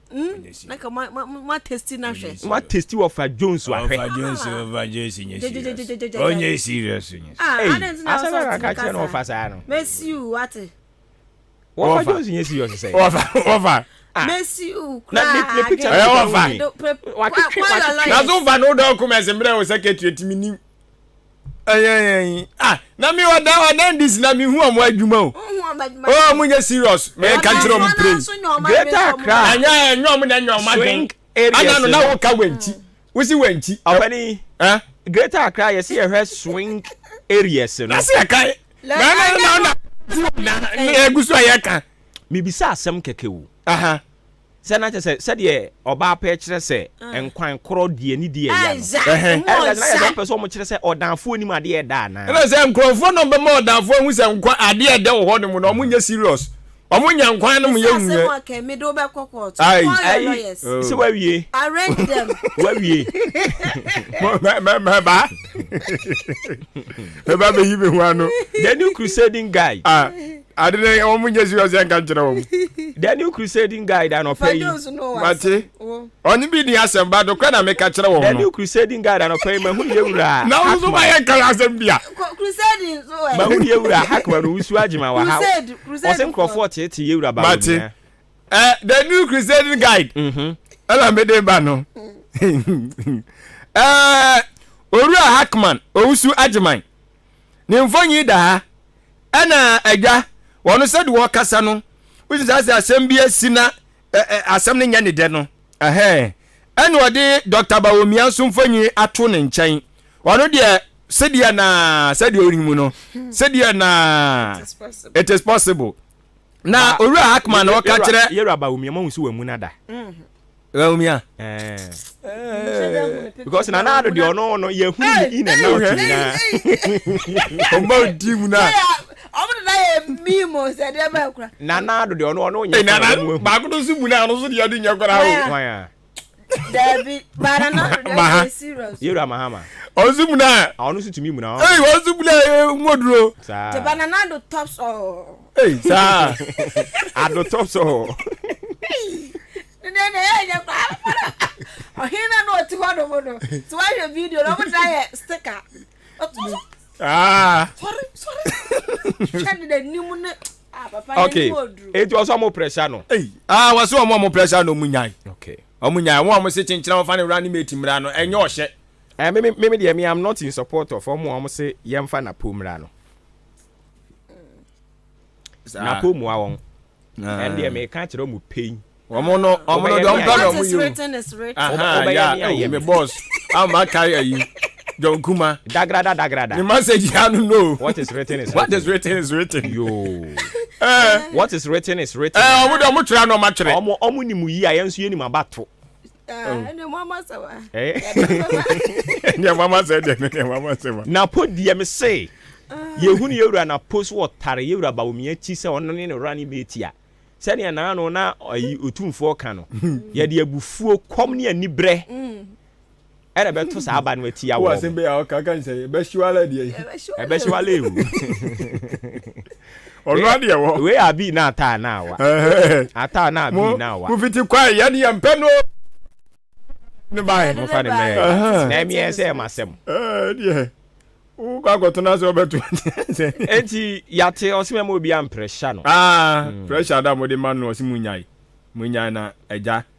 The odwa pena odi ne kaka boss odi ne de ebo etia no wasam no na nofta omla shebedwani owura Samuel Okujato ablakwa soso mfonyi da ha ya so de dede yo bi a wo ye de fa senetefo omagina sidi omasie se agya awo fie bi a mo echefa wuo mo mpese omo tonton na ne konwa yi ntintin wo kanan ben ya champon na ono ne rock ahwan hotel mo kwa akoto yese dede ni nyina no ne toate sa agenda bi taachiri ti sa agenda koro de taachiri no the new Christian guide ewura mu apa opanyin ho ntoma ti kratafe to so miensa ene eye edu ena nsem chiachiri mu ewo ti pe the new Christian guide na eja ekenkan na ehunu se de nsem no nchiri mu tie na abadwaku omo so na hwe Ghana ekoko dwumadie ntoto yeso ye Cocoboard na omo kire mu se 2023 omunya faso boom faso omunya adi firi koko mu no na nya asem ketua tie no ho amanebo da oboka tasu di aba na eye asiom na risk asem toto ne dwumadie eso finance ministry no so di atodwe akire mu se omatimi abomoden ene eye creditors fo atimi adinkita ho amasisi ade omunyina anya omo ntiase a omo ba behwe aboa mabusia bi agya eye ne ye pepepe yense atimi aka no bra ese efata enso emuo the new Christian guide amanebo enso enono na eja MPP amanyoko no so na wonum etufo ekirem se wo se ye nhyehye na ye Kenya amamrem se de be ya nkofo mbebo mu tirimu po sɛ ɔmo bɛma basabasayɛ asi ɛwɔ ɛyɛ abato a yɛba bɛto nyankopɔn yɛ adoma December 7th no yɛnhwɛ na yɛnya nneɛma bi a bɛtumi aboa na basabasayɛ bia nso ntumi nsi afe nso sɛ yɛ intimidate obi no no so yɛbɛhwɛ ne yɛtu aseɛ na atumi nso aboa tie no ensɛm nyinaa nso the new crusading guide anɔpɛ yi wɔde mu amanebɔ ɛde aba pebitɔ na ensɛm no nkyerɛ mu na ankasa no edomu esukɔ. The Chronicle da ubokrata no ena mede to aso na yesi senti asnetfo peso omoton la pam ene Labadi Beach hotel Labadi hotel se enye eka ne se we mienu nkwa bi keke ka ho hotels ahodo na sa okuja twabla kwa ebo ho dawuro se yekoton ama Brian Champo de no eno ena yesi nkyerɛkyerɛ mu aba snetfo wɔn mu di nkyerɛkyerɛ mu aba ho asɛm ɛda hanom sɛ kratai ɛde aba na baomia nso ɛna wɔka kyerɛ otumfo sɛ tutu sɛ on the bompa ya sɛ Ghana fo bɛto aba na ma no ɔmoto na o show otumfo bɔ sɛ ɔbɛma Ghana yɛ fɛfɛfɛfɛfɛfɛ dumso ya abayi ankɔfo anuane nsɛ nkɔfo fridge cold store egu oni asesa nam koma mpreko wie nyina betwa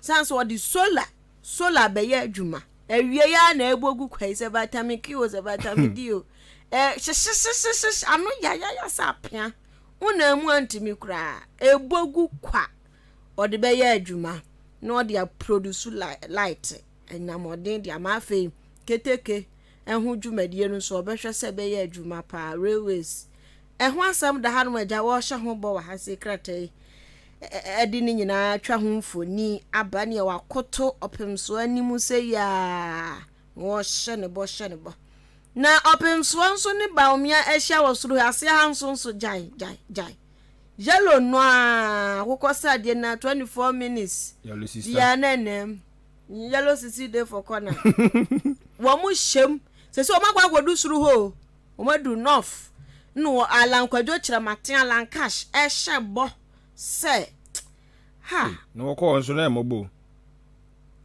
say hwe ni pe di akiri ya o ma ye bio oh ja honya ni diem honya ni diem to ayebi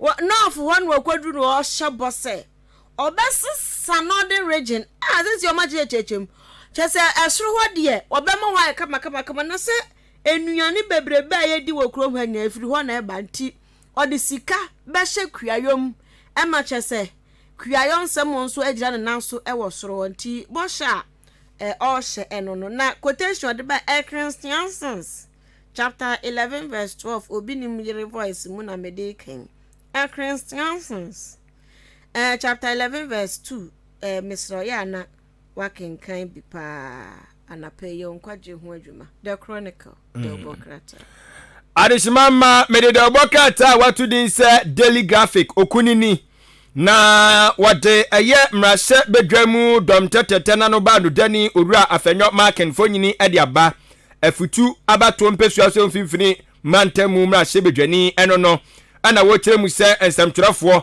mumiem asum na woni muni nkɔmɔ kakra wɔse wɔsrɛma ene wohwɛ eye amanyosem mu a kyese emunyo kra nkrɔfoɔ ede atrɔtɛ kyerɛma dada Ghana fo adwene ebi muso ede basabasaye ede abawuram ede pritumi ne nyina ya nneɔma emmoa mo man no enkɔ nanim enu nti wɔsensem twerɛfoɔ se emfo ya no ntumbi na de wɔse yetunufoɔ ne onya adwensa kyera yentunufo de ɔya de pa wɔse yɛbɔ na baso na ɔno so onya nkenya ɛkɔ so yɛ ne from no ɔno so yɛ hwɛ ne emɔ na baso enti ɔno so abu futi sɛm a wɔde enam anɔpa yi ɛno no ɛna daily graphic so kyem sɛ wede asempa onso atwa mfonyini ede ho senkaye ede aba na owie ye no kyem sɛ abedwaku amo ɛna ɛhwɛ apomdin si achi ba adwumadie ne ntotoye ɛso National Health Insurance Authority wɔn mu kyerɛ mu sɛ na wɔn mo de ka bi wɔn mo agaya sabi awdo wɔ Ghana ha no mo hwɛ aboa ama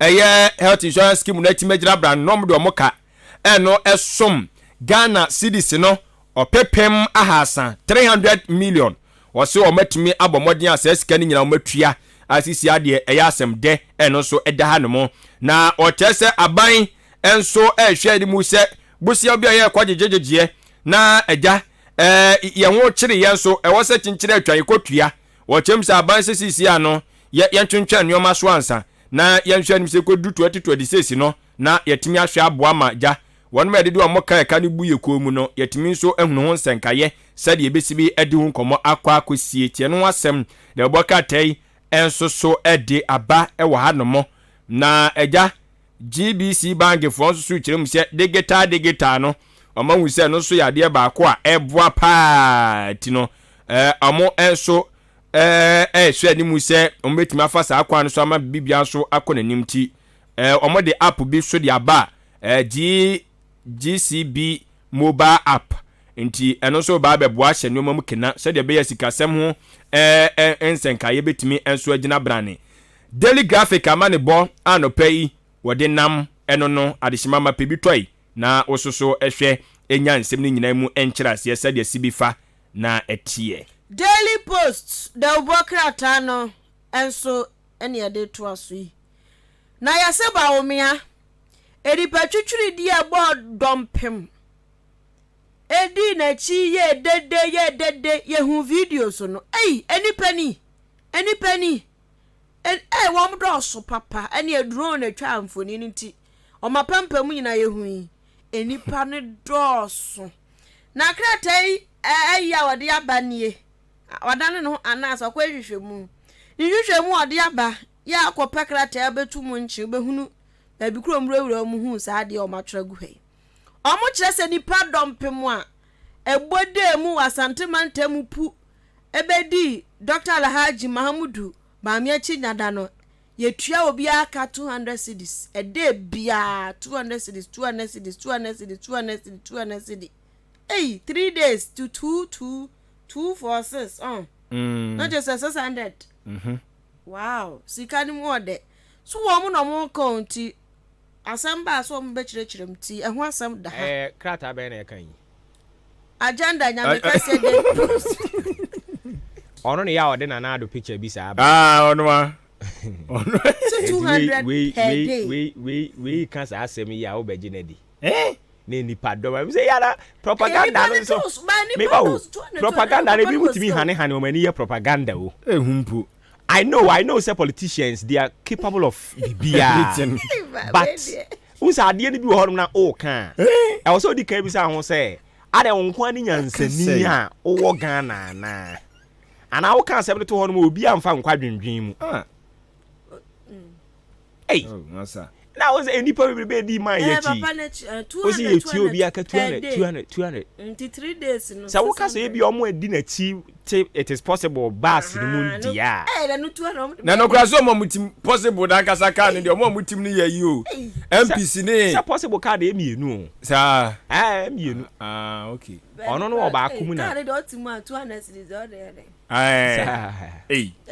ogo tina ka imagine 200 and yeah they should not know asem ni boy kwan na omo mfa ne ma bi ma to insult the intelligence of Ghana for rent crowd ka say na one rent na me say rent bi voter region na Asante region o rent crowd ho ada ho mu mi yanku ye ni etu chese ka no edru ba bia na jigum tu uju tu pe na they be say for 3 days ni nyina nti say we be di akire 3 days ya o 600 cedis na what nam ya do ko venue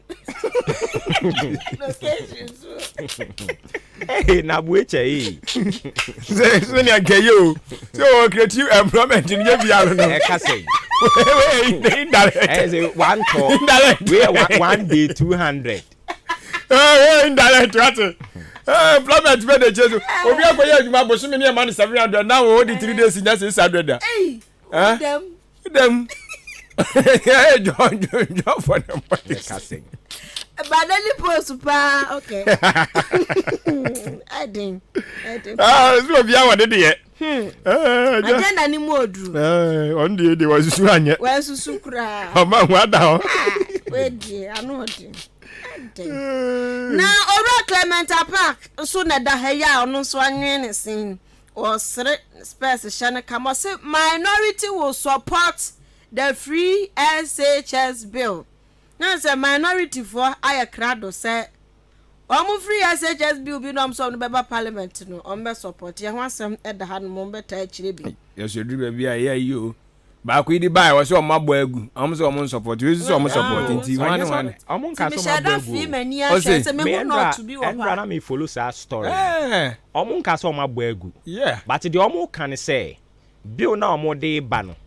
Enwo say ye bill a e be chichire the subsequent government no nsa agu na chi.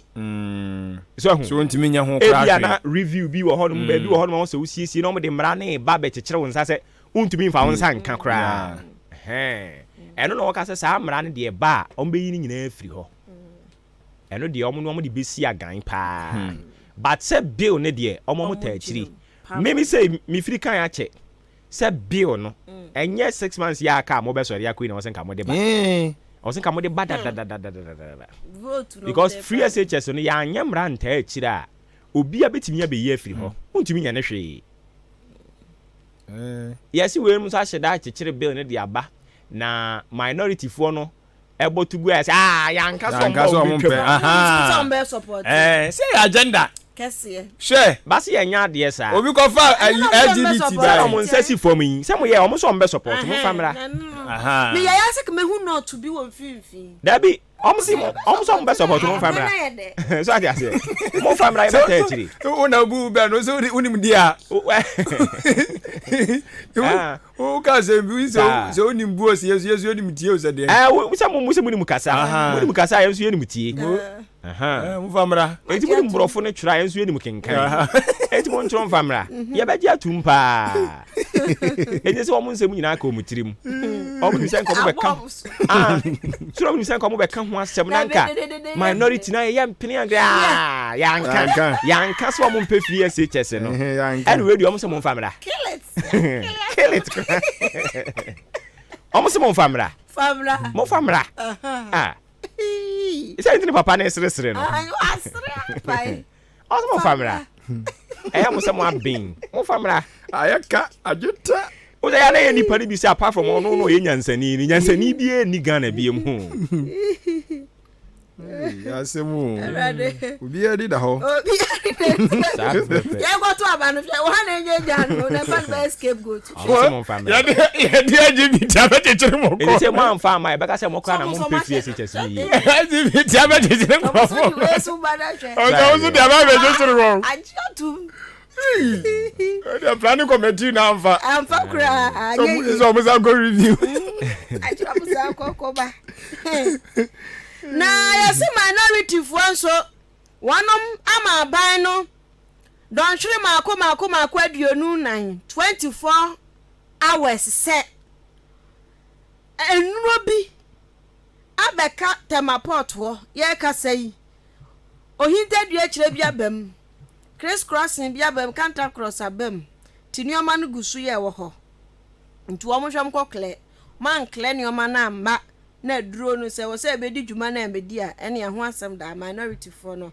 aka to ha na yesi Cecilia branda pa secretary ni ex maid for no a wo mu kwa wi sika no maid for na yesusu so mu do mu wi sika na ye mu masem da court yesi wo mu esansu demand investigation document fast a case case no ho every OSP ho ti no yesu ono abokro no o si OSP fa enhwehwemu ne ma no document ne ma no omu nhwehwemu no nso mfa nya o ma ade ti ebusua krata no emu nsem asi Daily Post the edi chatuo the Daily Searchlight the bokata no o say in service to God and country na nsem ni bi won me yedi kan abrobro so enti brani adaje yensan so ensei e wo ho ebiem na de ode aba no ana wo kire mu se owura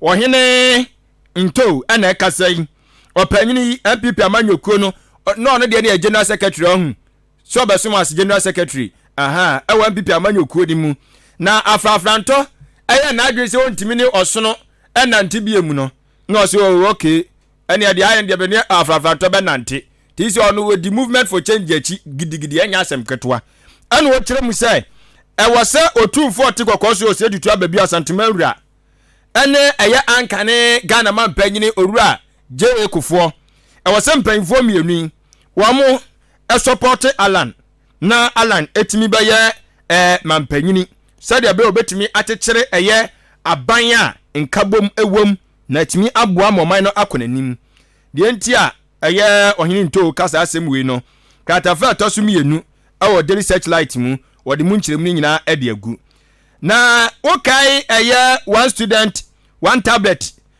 initiative no aha abusuafo afri ase wotwafo nyi bi dia ba Dr. Baomia eno okwa santimantam isei akatachie opoku wali senior high school okwacheche omo de ma wo mo nti adisuafo mo school to aso mu no omo afri ase a omo nsa eka laptop no tablet ni mom kafra said the aban show mo bono nti wotwafo nyini e de aba kama aja Dr. Baomia presentation no we the school we the mention dan nim wo mo yi na last minister oswafo na sense ase na obade na mape wo emuni esuo onimonyamfo ginapo ena ono so ka de atodwo akire mu se awose yehwe na aja aman agodo a ye ne wono mbobɔ hye no yehwe na agya yetoto nuama se de be ya entiase betima ye adwuma eba no nsasesem ho a empo ya nkasa yemma yimu enkrotu agodo bi ni mu ho no ma omo ni nkro bi susu wo entokwa won nsasesem ho saa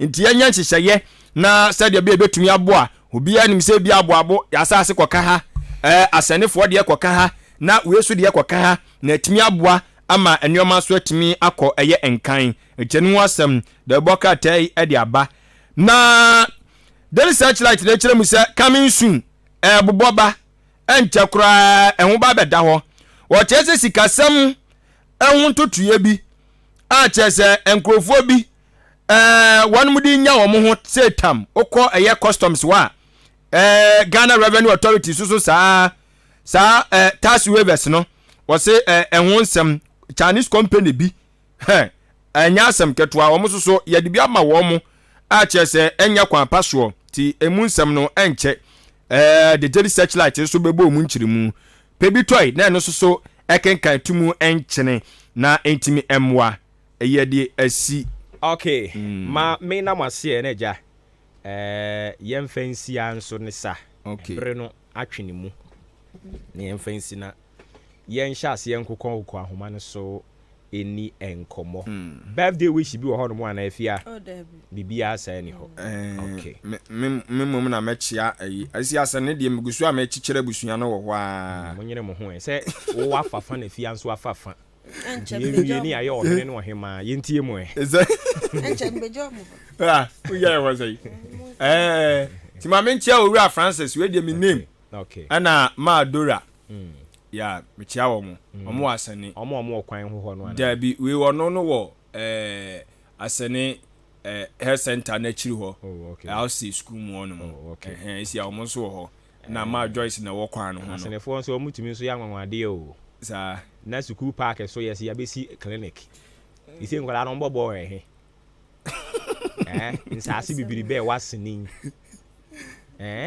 asase na sa owe hu za asase wo ba asase di ho asase bibiri be na school for ayi so park so hwa ni epe bebesi ayi be clinic na so ko mo fu ye kra so ade animu afa wutwa mu anhu fu ye asi na ni be kan ye abese be ehwa na bepe ehwa na bepe ena ehwa na besi dan benti ase ya be fa ko ye ko fa ye kokot benti ase ya bebe timi dia court yeah dio wa my we mu benchi ya obi kakra wa yo be kwa dem yo eni na owura ya amponsa ne yire chips e wa sene bangalo amponsa kakabo yo oye too much Oso watch ne yire chede ne yire chips de ahin bi ai chips ankasa pastries. It's some dear no. Pastries. Okay. Me chese. Enti eya so oton ana oche ni. Oche ton. Oh okay. Na e ya papa. Na wo ba na watu bi abre ye. Me pa cho yo. Eni owra ya ampansa. Wasumu a. Enti tobi bre yen. Yo. Na chips no ya say omo de board drink ben so ana ya na e de. Oh, vitamin kana de he. Wo say and I'm to the Bobby business. Hey, when you be a drink here be. Who the face vitamin ka je. Ampa na no ada. Ampa. Ede pa. Fa face vitamin kana ha de. Ampa. Minimum for. I think you man. Ede pa. Ede sa keka ana draw. Dabi ede. Udi ampa. Asene DC. Obato si bu shia. Eh nene ko papa. I say biscuit in nkate ya. Ede pa. Ma be try bi. Enche kra na no dumso ya na ja me di bi share bag me say me ko charge phone. Na me je mo ayi kakra. Vitamin. Oh level 360 na ko yi. Ya me so me try bi afi. Ah, ti me ji bi aba. Sa. Ai, Oriya. We dey. Customers na dos. Ya dos. Okay, mama na se na ja yem fancy e na yentoa so e wa hada obon krata ambo so abusuafo na atwagu osisi ya no. Anuanu mienu e be kan me ho. Adwempa hini kofi mensa afia ampofo wa. Wo frame so obo ba. Ofori amanfo. Afia abusia yentinsi mu e na enkoma ahodo a ya line ni app no yen hyase na yen ka ho asem e wo ha emfa emma wo medase ene yen komo a ye de atopono so a ye die no edoso pa nemum die di kan no ade se Teachers and Educational Workers Union of Ghana tewu en wo twom diniti afre wo mo omo kire se omunya omo beti atua aden omo beti atua ase wo mo kire se sika wo se de ma wo mo we nu ye anumuhyade bi o broni friend allowance omo to din se vehicle maintenance allowance aso mbetia aso mo ye nhwehwe ni mu ye tua bi mu de na ye yi omumu anopai ebribe mu ebedi mkomo se wahu yem nananom ne ma ne mema no womo a omukoko invest ye no ye frɛ womo investment holders forum no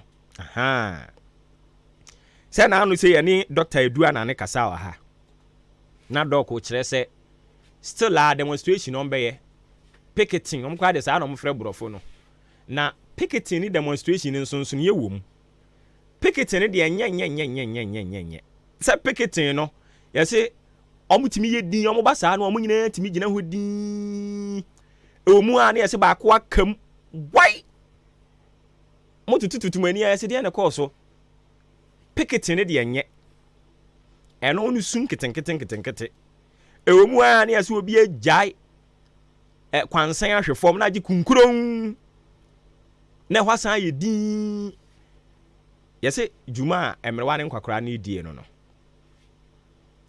na ye yoman ne ye man kwakora ne mrewa a wo mdu omusika akwakoye investment na wei na wo so wo ye ansan no msaka omusika na wo man ye koya na ase ye baaye eradi hu ne ye moboy free senior high school no honkomo bill no ye se de ko parliament na yaboa ma etimi atena ho no mo afebo aban bia ntumi meyi mfiri ho eno nko ade aban na yade omo ye ntentem no mfa saa bill ne mfa nko na mwa ye nyina uyi no edisi enchen a ekueyi wo mo nso so ani abre wo mo ye Ghana Soya Beans Farmers and Aggregation Association omo kire se ye de mra bi de ba Sambra no ede ba no efa genetically modified food omo kire se nya de a ebeboa ntomani abre papa se koko sika ye nya de free money ese so ate more than base $500 million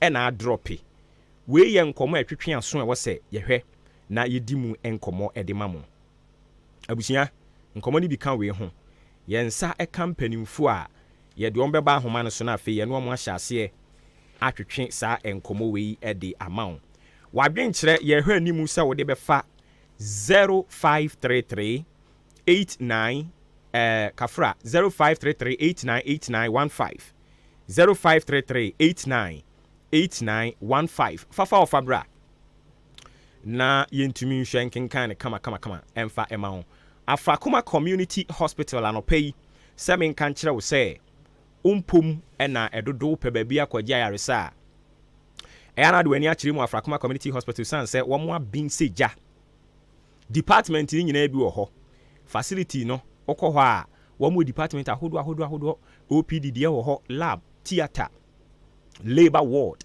children's ward ne nyinaa wɔn wɔ ɛwɔ hɔ saa nso so ɛna wonim obi ɛtwo tete no agye n'ani gye firi ne nsɛm ɛma n'ani nye wɔ abrabɔ yi mu a wokɔ hɔ no mu a ɔmbɛtumi ahwɛ aboa wo Afrakuma Community Hospital ama saman uduru ɛyɛ stadium junction hɔ no ano a taxi rank hɔ no wadaroma na wabisa taxi drivers ne sɛ kɔ Afrakuma Community Hospital wɔn nkyerɛ wɔn bɛsiw hɔ na watumi akɔgye wayaresa maame nkɔ ahoma ne somra na afei yɛntoa saa nkɔmmɔbɔ ne so meda ase yɛkɔ na yɛne Dr. Edu Anane Entwi akɔtwetwe nkɔmmɔ wɔyɛ lead convener ɛde ma Locked Up Investment Holders Forum yɛne yɛn papa nkɔtwetwe nkɔmmɔ doc wote yɛn ka no pɛ yi maakye bie mu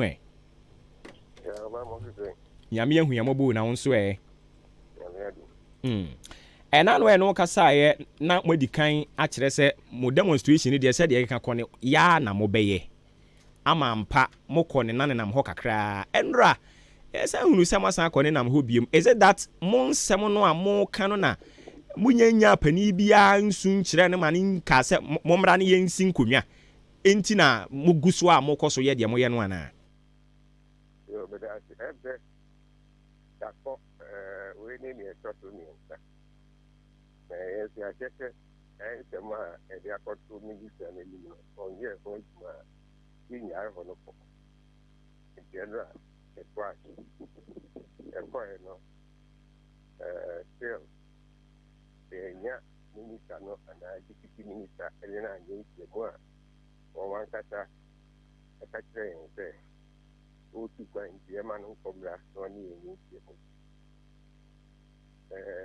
And then for me, maybe a whole and a friend, minister, and then it's minister, or Omina workshop began, so and Kawa, but yet ministry and you almost say, or movie, and then workshop for that.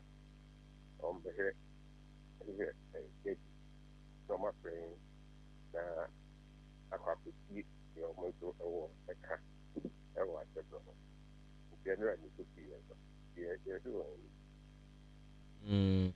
Okay, but Enra, yɛhwɛ mo a mokɔɔyɛ no a sɛ mo nyinaa mo mfie no kɔ animu paa is it that ɛyɛ mo pension sika na mode kɔyɛ saa investment no ana saa investment no ɛyɛ mmerewa ne nkwakora nkwa na ɛyɛ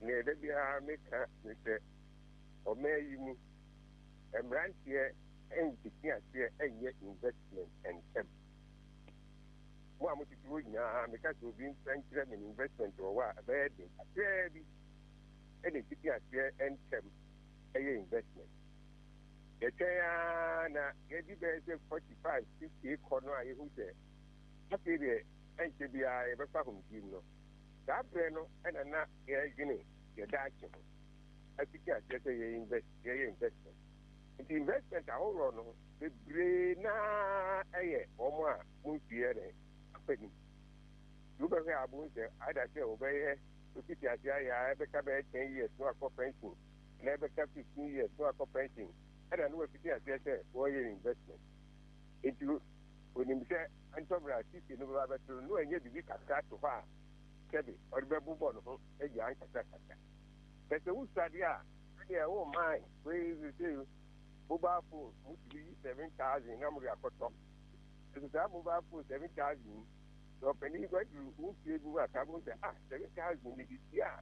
ɛbɛboa me daa ɛnu sa aberanteɛ bɛba one day saa de no ɛma wo tim ɛno nti no wo sɛ ɔmo a ɛno nka kɔkɔ no a ɛsɛ ɛho abakyɛ no nyinaa dodoɔ no a na ɛyɛ nkɔkora ne mmerewa ɛna wɔn mo a akɛkasɛɛ bi na ɔmo akɔ pension dodoɔ no akɔ pension ebire no nso akɛkasɛɛ bi na ɔmo adu ɔmo pension yɛn nkwaraa ne mmaamua ne mmaayɛ ɛwɔ mu deɛ ana ɔmo sa efisɛ ɔmo nkiti saa investment no yɛ mɛ yɛ nkiti aseɛ ntɛm nti na abira na meyɛ adwuma wɔ abɛn mu no na yɛkɔ school ɛkɔ kasa kyerɛ nkwaraa no sɛ mo nkiti aseɛ nsie sika ntɛm saa habit no enya ɛmɛ gyina ɛwɔ Ghana ha nti na ahu sɛ bibi a bɛba about investment no ɔmo sɛ na nkɔkora ne mmerewa ne ɔmo a ɔmo nti akɔ anim na ɔmo na ɔmo dɔɔso ewu saa de kyerɛ.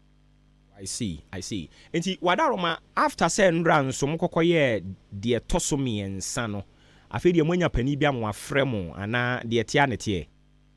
Etia ne teɛ ɔmo sɛ mpanimfoɔ no se ɔmo bɛfrɛ yɛn yɛn sɛ se ɛdeɛ biara biara yɛba yɛbɛba kɔfam sɛ yɛbɛnya solution sɛ asɛm no sika yɛde sika akɔda hɔ no aban bɛhwɛ ma yɛn nsa ka sɛ mmaa so a yɛbiara bɛfɔ nti sɛ ɛkɔdɔm se ɔpanin no a ɔyɛ sɛ ɔne yɛ kasa no yɛni hɔ a ewie yɛn mmienu bɔ a ne apɔn next week yɛkɔ na sɛ ɔmo wɔ hɔ na ɔmo bɛhyia yɛn a ɛbɛhyia wɔn sɛ ɛnɛ nso na ɔmo bɛfrɛ yɛn sɛ mmerɛ a yɛbɛkɔ ɔfrɛ biara a ɔmo ankasa no ɔmo fa so na ɔmo ahwɛ ɛde ama saa asɛm yi ɔmo atutu no yie ɛma Bank of Ghana fo tie gu mu nan ɛyɛ kama yɛn ɛde ɛno deɛ ɛyɛ den ara a yɛnyɛ akyire ɛkɔsi sɛ dɛn yɛbɛdua akɔfam sɛ yɛbɛka yɛ sika.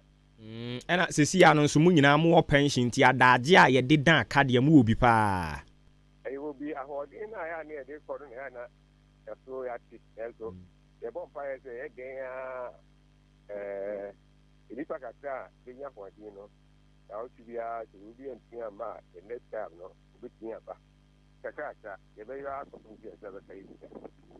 I see. Ma mimisa final question wei. Dia ɛkɔ so ɛnyɛ baako ɛnyɛ mmienu discourage Ghana ni bi a ɔpɛ sɛ investment because already saa the habit of investing nankasa kra no ɛni hɔ sɛdeɛ wo kan na mo nso so a mo mia mo ani ɛyɛ no ne ya mo kɔmu ni a we no ɛbɛhyɛ afoforo nkran.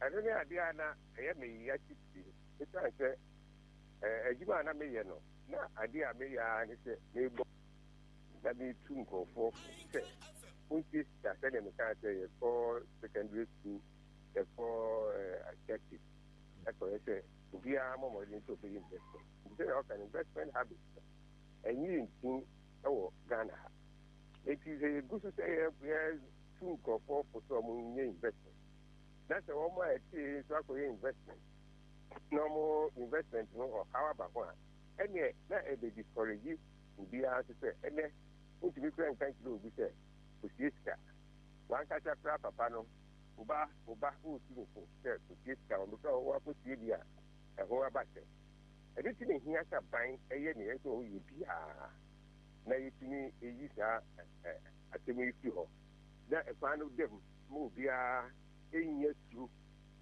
sɛ ɔkɔsie ne sika a yɛagye ne ho ɛbɛkyere no onipa tie ne sika na afei wɔpɛ ne sika na ɛsɛ ɔkɔkyerɛkyerɛ abɔnten wɔn a pɛtin dum wei Google fund management for lacking free ebiara na wɔn kɔ bɔ adɔnten wɔ Ministry of Finance ɛkɔda hɔ bɛyɛ 3 days adeɛ wosie sika na bɛyɛ dɛ na obi nso ayɛ ne pɛ sɛ ɔnkɔsie sika nti ɛde deɛ daban a sɛ anka a sikasie sɛ investment no a yɛabɔ ho dawura no na kyerɛ saa deɛ ɛbɛsɛe no nyinaa a obiara bɛka sɛ wɔnya ne sika ɛnso ampa ɛnɛ obi a ɔmo ɔnyɛ sika no ɔmo nya ɔmo fɛ nkɔyɛ investment ɛnɛ asase tɔ adan tɔ ɛne dollar ne pound tɔ ɛnɛ nkɔfo nyɛ ɔmo sika ɔmo de yɛ nti onim sɛ no deɛ ɛwɔ hɔ nom a ɔbɛkɔ akɔtɔ a na ɔkɔ akɔtɔ nyɛ ase afei na ɔkɔgyina financial institution bi aka sɛ fam sika ma me na yɛaka sɛ gyini hɔ a yɛmfa ma nti ɛno deɛ ɛsɛ aban ayere ne ho na ɔyɛ biribi It is an investment, you know. Maswa, mine also a bekia. Okay. And as we speak here, the Bemama suspended more picketing in an say Musikani. Yes. The Musika and Hopra, that's when we say a bank is a wayano, so many years. We are, back from the enemy and said, a DNT. Who can Tabaka Musicano? I mean, my bank crying. When you can do that. But I don't have my idea. Anyway, the back of the. Okay. Doc, anopay o ma ye da se papa pa brainer da je wanya man a kire nsem bibie ne e be san ba biom. Abusia ye ne Dr. Edu Anani Entry or your lead convener at the Locked Up Investment Holders Forum. Ena ye ne kokotwetwe en komo no ye betwa so na afei senia medi kan ka kire won sem a ya line ne app no ye de aka nyina e de atoatoa so e de ama but in the meantime no ye be dane ye ho abane akogye aboafo nkrato ye ba de aka nyina no ye behwe na ye di ho komo e de ama wo wadaroma tie we ma yen ye ba sisi ya ye ba ye toa so. To be the best, number one and nothing less. The European soccer season is over, and Ahenkan 93.3 FM has taken over.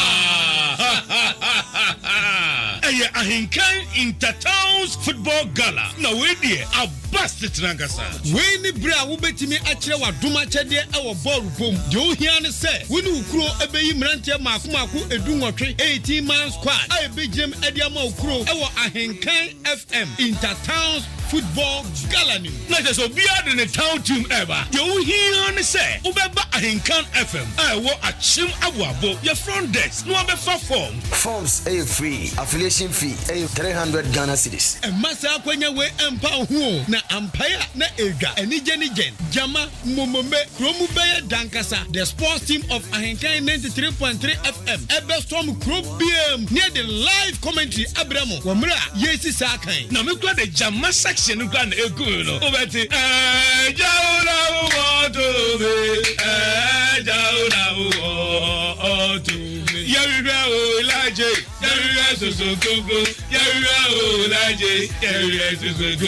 Ahenkan FM Intertowns Football Gala. Ebeye there. Na some person register so number be free 0241 512388 0241 51 2388. Enyumaku a eta yechi near the Ahenkan FM Intertown Football Gala Abramo and Kempon Football Academy. Soccer at its best. Frames Oil. Energy on the go.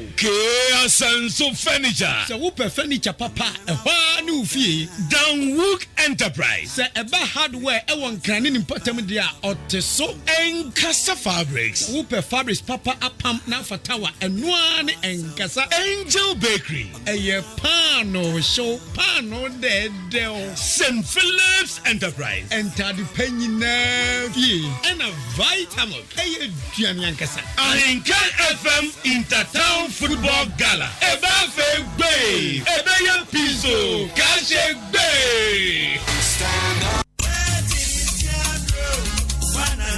Hey, Efia, me who watch papa. Bra, Nancy, yade a me yade ye. Enya odunfo bi na che me kumi herbal tea. Ankasa brei adibone. I don't when I can want me na.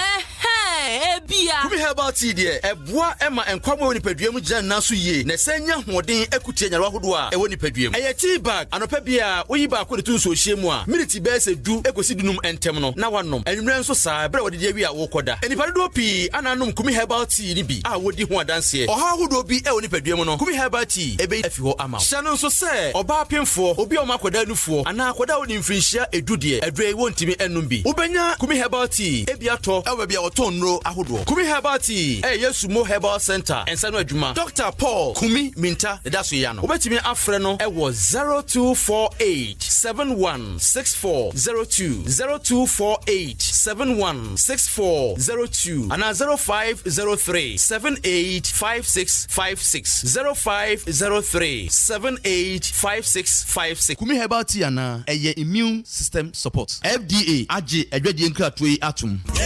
adwo we just many ho dance and adwo man for bro pa me try hunchu capsules abada why maka na be kare ni o hunchu capsules e wo hon mo a and try my prostate enye kese me hawo o man for amodun so tentem mo amodun so a ne mo yam ya anase mo ntimi nyonso kora do so de mo hihye no obo ana do so no kora mu apai bienu na ya bese no ho obi so hon mo a do so de tenten wan kan ho kora no ya do so gu no ho ebi so do so no kora twetwesi sa man hunu woni mo nyina ehu muaye ene hunchu capsules menia no ma ya man hunu ba ko ye fichi kuro mu nsam na me sei araba bazen pills ageme pa enti me kan forma mo sa wo kwa fichi a wa ya sitimi hwe wo sa na wo ho meti eto da bia emoja nitimi ba pi dodo ana kra se bia na twetwesi ebi so kra de emakra emoja nitimi ni mu afusa ne yie eto da wo kwa kra mpo no sa no ho kani be hia wo no ne afichi kuro mu ha won kaye ni nyina eho adro ane araba bazen pills araba bazen ene be ma wa your best man na opese wo ye no odan ko LB Amuafo na Twumesi Kennedy Drugstore Well Green Pharmacy Mama Doris wa Asenfosu Francis Mensah wa Asenfosu Frank and Doctor Pharmacy wa Esekuba Dobem Brakwa and able to afre Kurumpe for 0504 906665 and 0545 906665.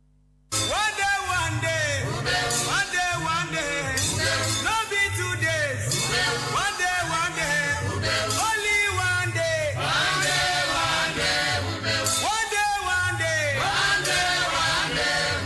No be 3 days. One day. Ghana adisiye. Obuoba ofore amanfo emamo ache edeba ahenkan 93.3 FM. Siman watwe na agba pa no pa nonkono eho. Dwumadi a wasogusu a wutie din eda so ne maache ofre me obuoba ofori amanfo. Wararoma yetoa so na afei yada asese watwen yen ama yakogye aboafo nkrato. Yetoa so ewofie hanom e de amawo. Sene yedikan amowanya ne ntie no. Nyankopon ya adom a Saturday memini de yedi anim ya wo kyenechi ye yo Ahenkan FM ye de ani kyerem ewo nkwantanum ba ye ba ne nyina no yenkuta yekura yensem TV fridge ene rice cooker blender kettle microwave toaster edien na ope iron me pa cho wada roma hia yen ho ne beje wo de ya tete so ntibira ne beje wo de na fakodi dwumadi bia wo edie na nije sem ewom ne se yen ye de no enye se fasika bra be gi ni nyina fakọ ebia de wo ba beto no ubisa ye no enya de a ukure sika ni nyina na de ba ye beje obie no mo chirifo asem pakodo ene ti se ukure ni nyina na de ba oh why not ye beje pa ne mom se wunkura ni nyina wo de fa ba akire yi na ye de aka no so e de atoa so na ye fefefe ye nkwai na ye ni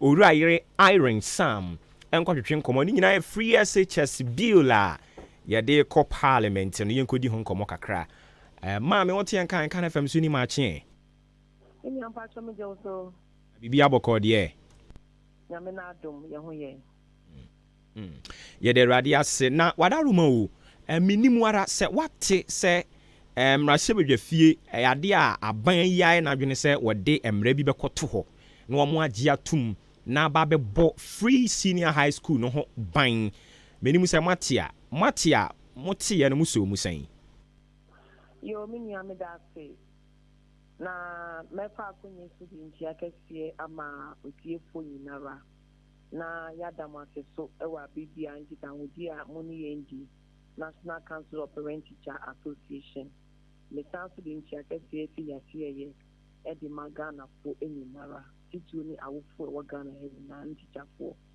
na taase ni de yen so yatibi na de yebe kan say before pre-senior high school policy by GS intending for Ministry of Education intending for Eson Safred intending for Emma yina yet nase ehwe kwanya PTA betimi apua ama policy no ejina intin policy emu rolling out ni na ichini na no yen as a council there is that your commitment I wom ye the largest stakeholder education in Tino na yen so ye boy your modern papa say beboa ama policy no ejina na policy no nsam no eye free na aban e kano na eye aspect aban akasa no die obefasa ehu eka no the edi kan eye light bo kania eni nsuo afi so ye ba no mo social mo tro afi ye ba no mo didie afi mo uniform mo hye school uniform ankasa ɔmo hyɛ no ɛno nso so aban so ma fa ho kanyinara nti no yɛhwɛ over the years a ɔmo rolling out policy na yɛhu sɛ saa kyɛkwa no deɛ na ɛyɛ aban adeɛ a ɔno wafa but yɛde yɛni ɛto fam yɛhu sɛ ɔha bebree na aba policy no ho yɛ rolling out for years now a yɛntumi ntena ase na yɛnhwɛ baabi a ɛnkɔ yie na yɛbɛtumi asiesie no nti no ama policy no ho asɛm ka no ayɛ den ɛne sɛn ɔha bebree na aba ho baabi aban se aban kyɛfa ɛwɔ mu no aban ntumi ɛnyɛ ho yɛ ɛsiane aban sikasɛm a sesei no ɛnhyɛ da ɛnkɔ yie no nti no wobɛhu sɛ deɛ ne sɛm no ɛho ɛnkɔ wobɛhu sɛ uniform koraa nkamɛdu fam to koraa na selaa no ɔmo nya school uniform ɛsɛ ɛfata wɔ mo afei so examination a ɔmo kyerɛ a ɛyɛ aban kyɛfa ɛwɔ mu no so no ɛno so yɛ ana sikasɛm no ɛnhyɛ da nkɔ de dodoɔ naa na ana health no afɔ no wɔn the PTA sɛ ɔmo mboa ɔmo na nka yɛnyɛ nkyɛhwɛ ne ma nkwadaa no nti wɔn mu nyinaa yɛ nneɛma a yɛhwɛ a aban kyɛfa ɛwɔ mu no ɛnhyɛ da ɛmboa nti nka yɛ deɛ nka yɛsu sɛ nka bibi bɛkɔ anaa bibi bɛsaa bɛba deɛ a nka yɛade na yɛntena ase na baabi a ɔhaw no aba no yɛntumi ɛndwene ho na yɛnsiesie ɛsiane sɛ yɛnyɛ pɛ sɛ policy no gyina aban nso pɛ sɛ policy no gyina deɛ a na ɛno ɛwɔ sɛ ɔhaw a ama ne hom ne so no nka yɛnyɛ largest stakeholder education ɛne ankorankora ne obi biara a ɔwɔ interest ɛwɔ education nka yɛbɛtumi atena ase na nka yɛahwɛ ɔhaw na nka yɛasɔ ase ne ansa na yɛadwene sɛ ebi a ɛbɛyɛ bill ɛyɛ bill na sɛ ɔhaw no ɛwɔ hɔ a nkyɛ sɛ yɛmpɛ sɛ policy no ɛbɛgyina because sɛ yɛanhwɛ ne yɛantoato adwene na yɛnsiesie ɔhaw no deɛ na yɛmpɛ sɛ policy no ɛbɛgyina nso yɛ policy papa a yɛn nyinaa yɛpɛ sɛ nka ɛgyina nti nka yɛnhwɛ ɔhaw no na nka yɛnhwɛ kwan bɛfa so bɛtumi asɔ ano. Okay. Enti na kyerɛ sɛ mo deɛ mo foa so sɛ yɛmfa mmerɛ bi saa mfa nkɔ na mmom ɛnyɛ sɛ yɛde kɔ akɔtwerɛtwerɛ gu nkrataa so na adwuma ɛwɔ sɛ ɛyɛ ankasa no deɛ ɛnyɛ. Saa pɛpɛɛpɛ no nyinaa. Okay. Na wadaroma o mmara no mo pɛ sɛ nka wɔn ntwerɛ ne sɛn wɔn nkasa mfa deɛ ho deɛ ne deɛ na nka mo hwɛ anim sɛ ɔmbɛyɛ mo akɔkɔyɛ stakeholder yɛyɛ den a ɔmo approach mo ɔmbɛnya biribi aka ɛde afa ho. Ohu sɛ policy nankasa no deɛ akɔba ho ne ɔhaw na aban kyɛfa ɛwɔ mu na sese ne ntumi nkɔ no ɛnna akɔfa ɔhaw kɛseɛ aba policy no ho ɛnti no sɛ yɛntumi antena ase ɛnsiesie a yɛyɛ ne bill yɛyɛ ne mmara koraa na ne yɛnsiesie ɔhaw no a yɛsɛ yɛha yɛn mba no kɛkɛ yɛsɛ policy no yɛpɛ sɛ yɛgu anaasɛ dɛn yɛn nso yɛmpɛ sɛ yɛbɛgu meyɛ sure paa sɛ aban nso mpɛ sɛ yɛbɛgu ina abɛn de ɔbɛbɛ bia so ɛmpɛ sɛ policy sei no ɔbɛgye enu anaasɛ yɛntoa so nanso no sɛ yɛpɛ sɛ yɛtoa so nko adeɛ a na ɛno no ɛwɔ sɛ yɛtena ase na ɔhaw a ama ne hom no so no yɛtumi ɛso ano yie ɛnyɛ saa de no yɛyɛ adwuma agu kɛkɛ because quality no yɛnnya ɛwɔ policy no quality of education no yɛnnya ina ɛnyɛ sɛ nipa dodoɔ no ɛbɛkɔ school no ɛno pɛ ne hia yɛn o but yɛhwɛ deɛ nkwadaa no kɔ a deɛ ɔmo nya adesua ho te sɛn ɔmo tumi sua adeɛ ɔmo nya classroom tena ase ɔmo nya aduane pɛ bi di ɔmo nya baabi di ɔmo teto ne nyinaa yɛ nneɛma a ɛha yɛn as a council nti anto sɛ yɛbɛhwɛ no yɛahwɛ review a ɛwɔ sɛ yɛyɛ fa ho no deɛ yɛngye ntom sɛ bɛbee no koraa ba no sɛ yɛanhwɛ ɔhaw ho asɛm anka me nua na no yɛnyɛ adwuma bi ɛbra ɛmboa yɛ man yi na deɛ yɛyɛ nyinaa yɛnyɛ mfa mboa yɛ mba no ɔmo adesua. Okay. Enti mo da mo hwɛ anim sɛ build yɛ den a before a yɛde bɛkɔ na wɔ sɛ wɔn kɔ solicit ideas from stakeholders a wɔn yɛ involved. Ɔmo afrɛ mo dada, ɔmo mfrɛ mo ɛbrɛ no so na so wɔn ba a mo ayɛ ready sɛ mo nso mo input mo de bɛma wɔn mo. Ne nua yɛ ready paa yɛbie yɛ pon ato hɔ nsan sɛ deɛ ɛkɔ bɛ nyinaa no yɛmba no ho nti yɛmba no ni hɔ a senior high school body tie ni hɔ nti deɛ ɛbɛyɛ a ɛbɛboa ɔmo no ɛhɔ na yɛn nso yɛgyina nti ɔmo frɛ yɛn nko adeɛ a yɛn nso yɛbɛkɔ na adwenkyerɛ a yɛwɔ no yɛn nso yɛde ato dwa ama yɛaboa ama ho masua afa no nso mapa. Okay. All right. Oba pa maye na se ne mfansi anti bibia bi esori ho a yebesa aba ne abedi mu nkomo. Nyame nhyira wo nso ye ne owura yere Mrs.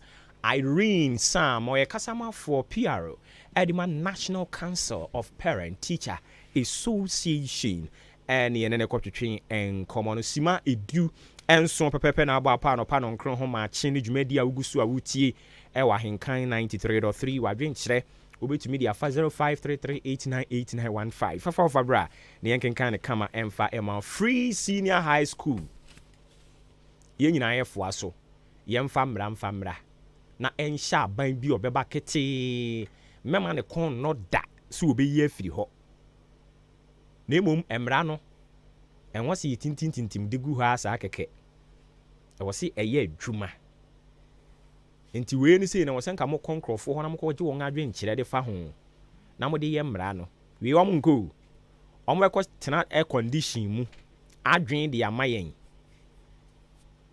omo wie na afia ibibia wo ho ye nto aso afrakoma ena ne ye kana asem de akere community hospital no 0597 005963 0597005963 eye number obefre na yaje so afei Nyankopon eya adom a eyade a Ahenkan FM inter town football gala no so baso den na said ye mu nyina mu nim se football de he say eso abamfa so bebre di ama omanfo no yenso so ye bo kwan kakra de ato ho ye pe 18 man squad mujim hu di mu aboabo akye ase odan asene manso akroso odan kwanta so aduru abenase mu owanchi so abe ehe ahwene ase bebia mo bia mo keka mo humbom na mo ntete team no na mo famra mepeke forms na wo fa e free wuntu ahwe na emom se wani abre pa se agro no ayebedie no ubedi bi na mfaso e wo so nso so wadi bidia ubetua 300 Ghana cedis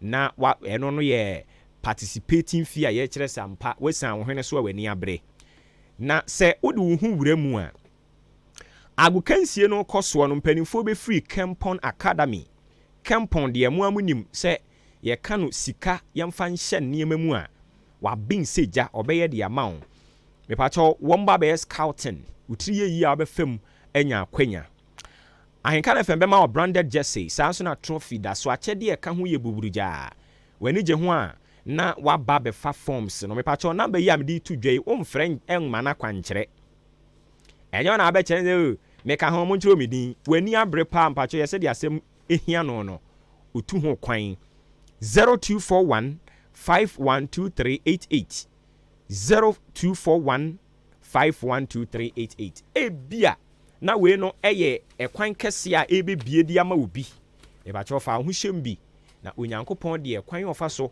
ebiebie kwan ma ne nkrofo no eya na eya achewa achewo nti nyi wo hu mfirim fa ho hyem montiti team no na momra mefa forms no na monso so ekwan kese a yabie di ama we no be utilize old up Kwanza trading wono no de se eye alcoholic beverages and say soft drinks and a wope okoho no won sabe kan nyina ebi beer de omota ka se no ane club nso de no ane beer medofo say ye club na wope ebi se club se de obeka ne bia Guinness product ahodo bi na wope de akwakodi ujuma se wanya ahoho osom ahoho na wope niema de asom wo mo se ye nsuo se ye drinks ne nyina wo de wani ba kirem ewo old up Kwanza trading obema oni nyina bi wo mo na mo distribute Casapreco product bi te sa Lomo K20 Black Rock tonic wine ni nyina okọ ha onsa beka bi dry gin bebre nu akeka ho onsa beka ensuo no Belaqua Vortic ye kon specialized Vena ene ne ka ho ani nyina okọ a wonsa ebetumi akabi ewo eye eho enomo a na ti kwan Atimanso Obenso Mills no sanso so ena okwa across crossing on the Otolega Information Center eno no wo polo bicycle repair anu chiri ho no mo a me pa chew eya na wakọ akoto ni ma 0549 350462 0549 350462 0534 708142. Mami Sisubium 0534 708142. Eye number obefre na on agye wo so. Pepiasia Mpedu Enterprise no se yen kan kyerɛ sɛ ɛdansie ɛne ho akade no. O wagye ɛde ato na battery so a adwuma a wodi no ɛyɛ brɔno yi so ne de ɛnya asenketwa. Sɛ ɛyɛ cement no yɛwɔ gasem super plus cool ɛna strong. De awopɛ bi aba bɛkyerɛ mu kyerɛ yɛn ebia mede kwa kotwa sei mede kɔyɛ plastering mede kɔyɛ we oba na bɛkyerɛkyerɛ wo nsɛm mu kyerɛ yɛn ne a ne yɛn so yɛ mo akwankyerɛ umpɛ we den na apɛ iron rods enketwa kɛseɛ ne adantɛmo ɛnadoa prengu gabi baakɛ prengu opɛ small size bbb de awopɛ bi awokɔ a wo nsa bɛka ɛwɔ ɛyɛ Pepiasi Ampedu Enterprise. Saa nso so ɛna opɛ ɛyɛ marine boss nso a strong ones wɔ hɔ.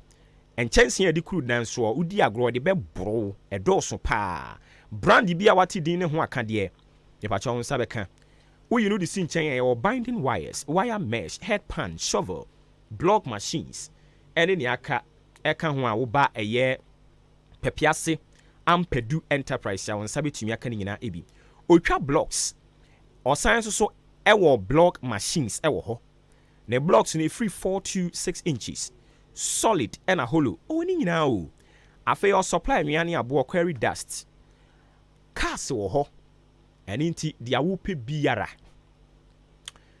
otowie na baabi a wo kɔ no wo se ye de egu car ni mu kogya wo a ye ma won kasa nche de bekwa kogya wo dan abo ade a wobɛhunu yɛn wɔ Akim State Junction saa so na Jubilee Hospital nkyɛn hɔ a wobɛhunu yɛn ɛwɔ ɛhɔ ɛnomo yɛbɛkɔ ahoma no so na yakɔ akɔdi nkɔmmɔ sisi a yɛne owura Abdul Hakim Isa ɛkɔ akɔtwetwe nkɔmmɔ ɔmo na ɔmo kasa de afa mmerɛ bi a yɛse yɛde ba de afa GMO ɛho a wɔmo asɔre ɛde atia.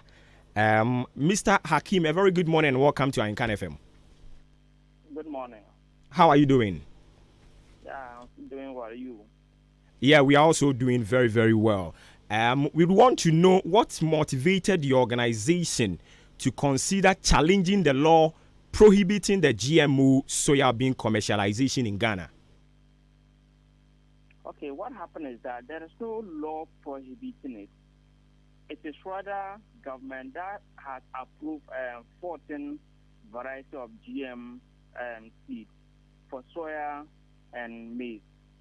And a sister organization rather want government to enact a law to ban the use of the production and use of GMO in Ghana. This is what we are disagreeing with. Because what happened is that that's the poultry farmers always complain about high cost of soybean, high cost of maize, which is affecting their business and it led in collapsing some of the poultry farms. And the other thing is that the kind of chicken we import. The chicken we import fed on GM soya, fed on GM seed. And that is why the imported chicken is cheaper than the local chicken. You see, there are 14 varieties approved by government. These varieties are resistant, are tolerant to glyphosate. Glyphosate is what we call in local parlance as condemned. Glyphosate, when you apply it to plants, it kills everything. But these 14 varieties are tolerant to glyphosate. So when you plant those varieties and apply glyphosate to your farm, the glyphosate will kill all other weeds except your maize and your soya. And farmers are doing a lot of expenditure in terms of weed control. For soybeans, if your soybean farm is infected with weeds, you can lose between 30 to 70% of your yield. But if you are able to control the weed and control them properly, you'll be able to maintain your 30 to 70% of your yield. And this particular variety of soya and maize will help farmers to reduce their cost of labor. That is one. Will also reduce their cost of chemical spraying, because in maize or soya, you need to apply chemicals 3 or 4 times. But with this variety, if the farmer is strategic enough, the farmer need to apply chemical only once. That will reduce the cost of chemicals, the cost of labor to the farmer, and this results in the low cost of GM commodities or GM soya and GM maize. It's the same thing everybody is doing. Anywhere you see large production of poultry, they are using GM soya, GM maize to feed the poultry. That is why in Ghana, the poultry industry is not competitive, because we are using conventional maize, we are using conventional soya, which is high expensive. So if the poultry farmer feeds his or her farm with conventional soya and maize, at the end of the day, the cost build-up of the chicken is going to be higher than those who fed on GM soya and GM maize. So for us to be able to sustain the poultry industry in Ghana, this is the way we have to go. Let's produce the GM, feed it with the poultry. If some are arguing that if we continue to do the GM, we will lose our food sovereignty or our food independence. This is not rocket science. We can train our scientists on how to develop GMO so that SARE will be able to produce Ghanaian-owned GM, so that we'll be using it to feed our poultry industry. Other than that, if we continue to feed our poultry with conventional maize and soya, there is no day Ghana will ever be competitive. Okay. As far as the imported chicken is concerned. All right. So can you do us the honest by explaining to us what the GM soyas are and how it differs from the non-GMO? Okay, the GM soya and maize are just genetically modified kind of thing. They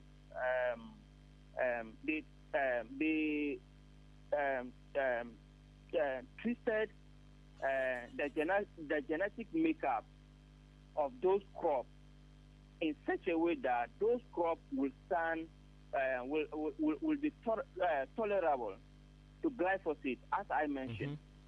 It means that when you plant those seeds and apply glyphosate to them, they won't die. But every weed in the farm will die. But the conventional, we don't have such a conventional plant. And conventional plants, you need to spray, as I mentioned, 3 times or 4 times. That adds to your cost. But for GMO, if the farmer is just strategical, you apply once. So for GMO, at the end of the day, your cost is going to be lower compared to the conventional soya. Okay, I see. So, do you have any fears that the GMO crops can, lead to increased use of pesticides and herbicides? That is why you are behaving this way? That is it. It's rather reducing the use of pesticides and herbicides. Because this particular variety they have developed, if you just apply your your weedicides once, you are good to go. But with the conventional one, you need to apply 3-4 times. Different chemicals, with different labor, and everything comes at a cost. Okay. And when you look at the chicken we import, all of them fed on GM soya and GM seed, and we happily consume them. Government is projecting to help the country produce 4.5 million broilers. If we are not strategic enough, two things will happen. Either the poultry industry will go down, or at the end of the day, we will be forced to import GM seed and soya to feed them. Because what we are having currently in Ghana is not sufficient for our consumption, let alone 4.5 million broilers. Everybody knows how chicken or poultry feed 70% of poultry costs come from the feed. So we have to be strategic. And I must state that the one who thought of this particular GMO has understood the Ghana poultry industry than any other person. So we are urging on the government to pursue it. Governance is not about taking popular decisions, but you take decisions that will inure to the benefit of all of us.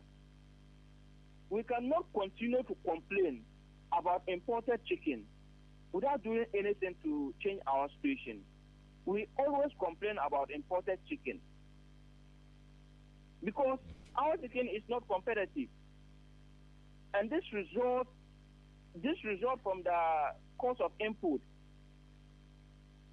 So let's try as much as we can to change our situation. Okay. It is done everywhere in the world. Even those who don't produce GM, they import GM and feed their poultry. I see. So, what specific steps is your organization planning to take to challenge this government's decision? For us, no, we are rather in support of government's decision. You are in support of the government's decision, okay? So what we are doing is to call for a national dialogue, okay, on the issue, and then have a common ground, and then advise government as such. Have you been called, to be part of any stakeholder engagement prior to this intention? Well, the recent press conference organized at the press center, I was there. I was called, but I was not told this is what we were going to do. I only got there, and they were in opposition to the GM cultivation. That is not what I was told. But it's like some people are trying strongly to play politics with it. Okay. And people have their philosophy. People have their ideas, and ideas don't put food on anybody's table. It is only technology, science and technology that do. Are you aware that there are people who don't eat flesh? They don't eat animals. But that doesn't stop other people from eating animals. If you don't believe in GM, that doesn't mean that GM doesn't solve problems. And some are saying GM has problems. Every crop has problems. Conventional crops have problems. GM has problems, and even organic products have problems. Okay. All right, but when it comes to this GMO thing, people are a bit sometimes skeptical about it. As an organization, what plan do you have to address this public skepticism as far as this GMO is concerned? I don't know whether you are aware about it. Yeah, I know. I'm highly disappointed in the PRO of the Ministry of Agriculture. Mm-hmm. Before the introduction of this, they should have started educating people on GM. But none of them did so until people started to raise concerns, and they appeared to be backtracking, which is not how things will go. If you know you are pursuing the right cause, let the people understand what you are doing, and then you carry them along. But you don't just sit at your corner. One day you made an announcement, people are agitating, and you are backtracking. You know what you are doing is not wrong. You are doing the best for the country. So they should have stood on their ground. At least organize stakeholders. Let everybody understand what it is. And I'm assuring you, GM is not mass murder, as people want to perceive it. GM is as good as any other crop. And I'm even calling on everybody to show interest in the GM product. They should read about it, because people are playing fast on our ignorance about the GM food. So people should try as much as we can to read more, ask questions about GM. GM is not something bad at all. So, like I asked, do you have any plan to maybe engage in outreach events, educate people about it, so that they will begin to appreciate the GM? That is what I'm saying. We are planning to organize a national dialogue by inviting every stakeholder, traders, farmers, aggregators, everybody who has a stake in soya maize value chain, so that we will have a round table and then bring out the issues, and at the end of the day, we present a communique to government. That is what we are planning. All right. So before you take a leave of us, what message do you have for people who are concerned about the introduction? Well, what I want to assure everybody is that introducing the GM maize and soya is not bad for consumption, and even for us, we even feel that it should be directed to the poultry industry. They should government should allow us to produce the GM soya and maize and then sell it to the poultry industry. This is the only way, this is one of the ways we can make the poultry production cheaper. And once the industry the feed becomes cheaper, a unit of chicken will also be reduced compared to what we have currently.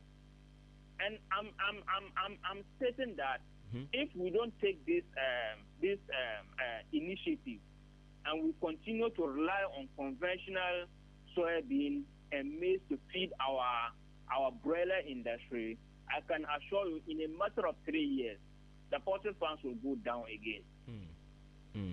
Okay. All right, Mr. Abdul Hakim Issa, we are grateful for your time on our show this morning. Thank you. All right. Mr. Abdul Hakim Issa, Director of Administration, Ghana Soya Beans Farmers and Aggregation Association. Omunko ku ni din no. Na yene ne ko twen komo no ne Director of Administration.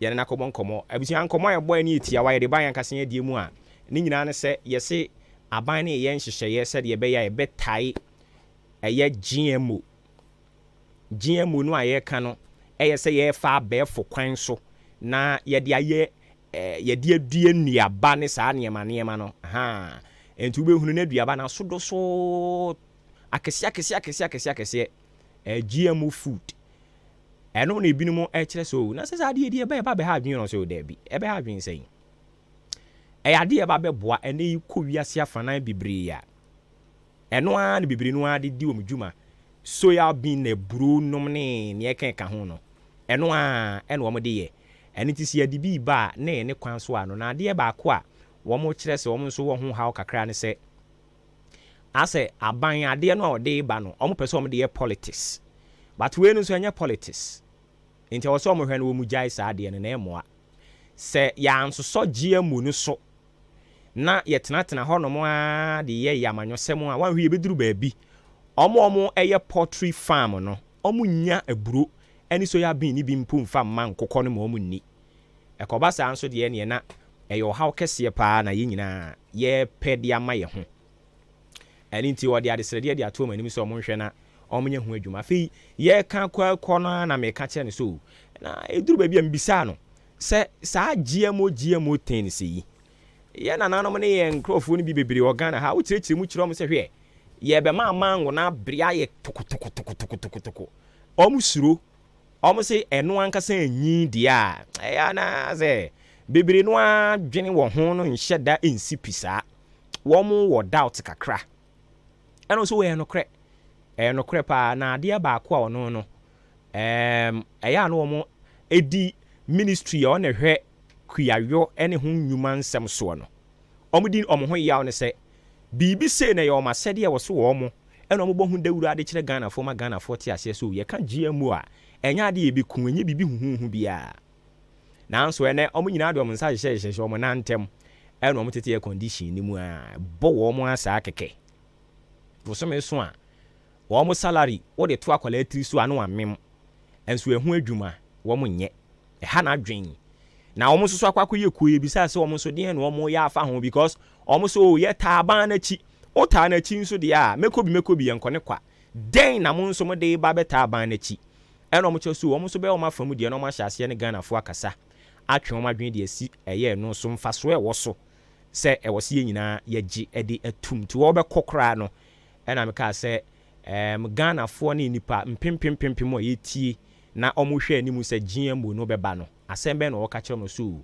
ne woka kire mo ane se enye bibi huhu bia enti mo mie nyina yenye krado na yensom na moa yen ye ne opani ne nkomo nkire mu no opepiase ampadu ena na eguso ye ka ne ho asem na sa nkomo ne bebo mu wadaroma odan boabo Akim State Junction ye wo ho sa nso na Jubilee Hospital nchen ho ne ye wo ho enkwantanim new market nso ya ba de mu ho no mo aso aduru ye ne apia ni junction ne die ne mhwe ache ase nso ahwene ase ena ye wo 0244166937 0244166937 ena 0208299115 eno nso so ye number obefre na yetumi ajo so Jubilee Hospital se wa pomudin eyade ehu hia ne pa eninti na ofre mu nyina se momre na mra meje mo yaresa bokiti ma se twom ewo ho OPD ni ejina ho na je yaresa wo mo services ne droso fuani kire mu ho no mo lab ben ne se kokoye fuani kire ho pharmacy aduro bi a wo pene so kwa wo nsa betumi aka wani osen ene ha wo ni nyina ombehwe siesi ama wo kama sa nso na awo ka wo yira afa ne fa ho awo ka wo mpana afa ne fa ho awo ka unua ba bi ana oba bi animu no afa ne fa ho ne nyina wo omfa ne ho emfa ne ba asumdwem insurance ye aban de na nkrankran de Frame was 0244575799 and 0241784645 0241784645 and so your number be friend ya Joe so from Point Enterprise in new Paul or by ya me pacho eye provisions electricals ho nyoma home appliances ho nyoma cosmetics no de abase twom na tie na try kese ndi Mandarina Hotel ase ho no ababebo nsese no eja kokko no so deri buruburu ha enye asenketwa watutu bi dia ko hyehye ba bia wokọ kane GN Bank dankese ni mu a wo ho sanso na nkwanta new market ho nso wo ho enu achi wokọ eye wo foforo mobile bepo no ano ye ni Absa Bank no nso edi enimhwe wo ho no mu a adwuma ye ebo ne ho ne nya asenketwa yenyi no mfansi enchenye Liberty Lane ona mu ho no mo a akọ na na abro san ye nim die enimhwe eho electricals no say ye cables na open bulbs lamp holders na open say ceiling fan ɛho akadeɛ regulators ne brand bia multi socket ɛne say yes sports pop light rope pliers say yes fridge guide ne TV guide course no 3 pins ne ɛka ho mebacho cosmetics no so di nku no nya pe bia provisions no so dia wo pe bia medofo apps a ho de no abebie de yantum 24/7 ye ginam se dido 0244897525 0244897525 0206473953 eye number abefre ni ajo so ye call na ye ni owura Thomas Kwesi ayisi kuma akotwetwe enkomo where president edema coalition for cocoa sector reforms ye ne nkonko otwe nkomo eja Thomas wotie kan FM so nie ma che meje so mini abema na bibia aboko de eja na daroma ahoden de yo akade aka nyame wo ho bibia be yie exactly sa aropa de wa de hye no ba wona nso a ye nante sie tie ena no na ne ebu nkonta na ehunu se ye kooko a ye di free Ghana ha kwa ama no ne no eso ati se hu na udi ko sika mu abese $500 million ene so ati kooko akuafo muso musan minia sebe na am se kooko hon komode ye die free time ya ka kooko bo ho asem na ye de ya politics na MPP kan say na NDC kan say sa kopem bia ede ema akuafo gidi omo no kooko kuamu no etop form ema youth a nanka omo do kooko fu enyina jai kooko dua ema kooko be ya ase ya nananom ya maame no mpanfo nko na kakra na omo wo no eno ana na omo etetete ho wa bra na youth no enya anika so mbe kooko mu edi bedroom mra afi galamsey nso so ema ne homene so a no nso so ya kan ya se ya nhwe ya galamsey ma kooko no kooko nsase no sei na aban defende no kase anya no kre ne ya se smuggling so aban se anya no kre ne de keka ka ho kooko fertilizer ya de ma free aban wajai ya no edema kooko atia kofom ne ye nyina ye defende ne ye ka ho nsem se fertilizer no po na enye na eshi kooko ya ka ne nyina na afi aba bedru ye ne ene ba bia afi 500,000 metric tons kura no yentuminti wa branka Ghana 1 million metric tons ya tidipen enti usha na ye politics ye aban akwa aban ba ye di kooko aya de abepem sabri ana ama kooko atoba bia atui nanka kooko so de eno ananka ekura Ghana hwene ba bia kooko bo akwa akoduru enso Ghana enya kooko na de akwa jisa sika dudu ebiaba ahu ba bia esidi no apema akwa akoduru enso nanka kooko ena mayen dollars a yetumede ti yesidi no ejina ho ewo Ghana enso ene Ghana city ahoɔden ewom nyinaa asa enya saa kooko na yentumi ntɔ no nko ampo ɛna ama ene ede ɔhaw abre kooko board ne Ghana ban kooko na sika ya kwaje yempo emre bi la fie kyɛ mu si ade to kooko no afe ne so ye no yentumi anya kooko no nyinaa anko na akɔba sɛ wɔ sɛ wode ɔman ne sika nso saa akɔma ɔmo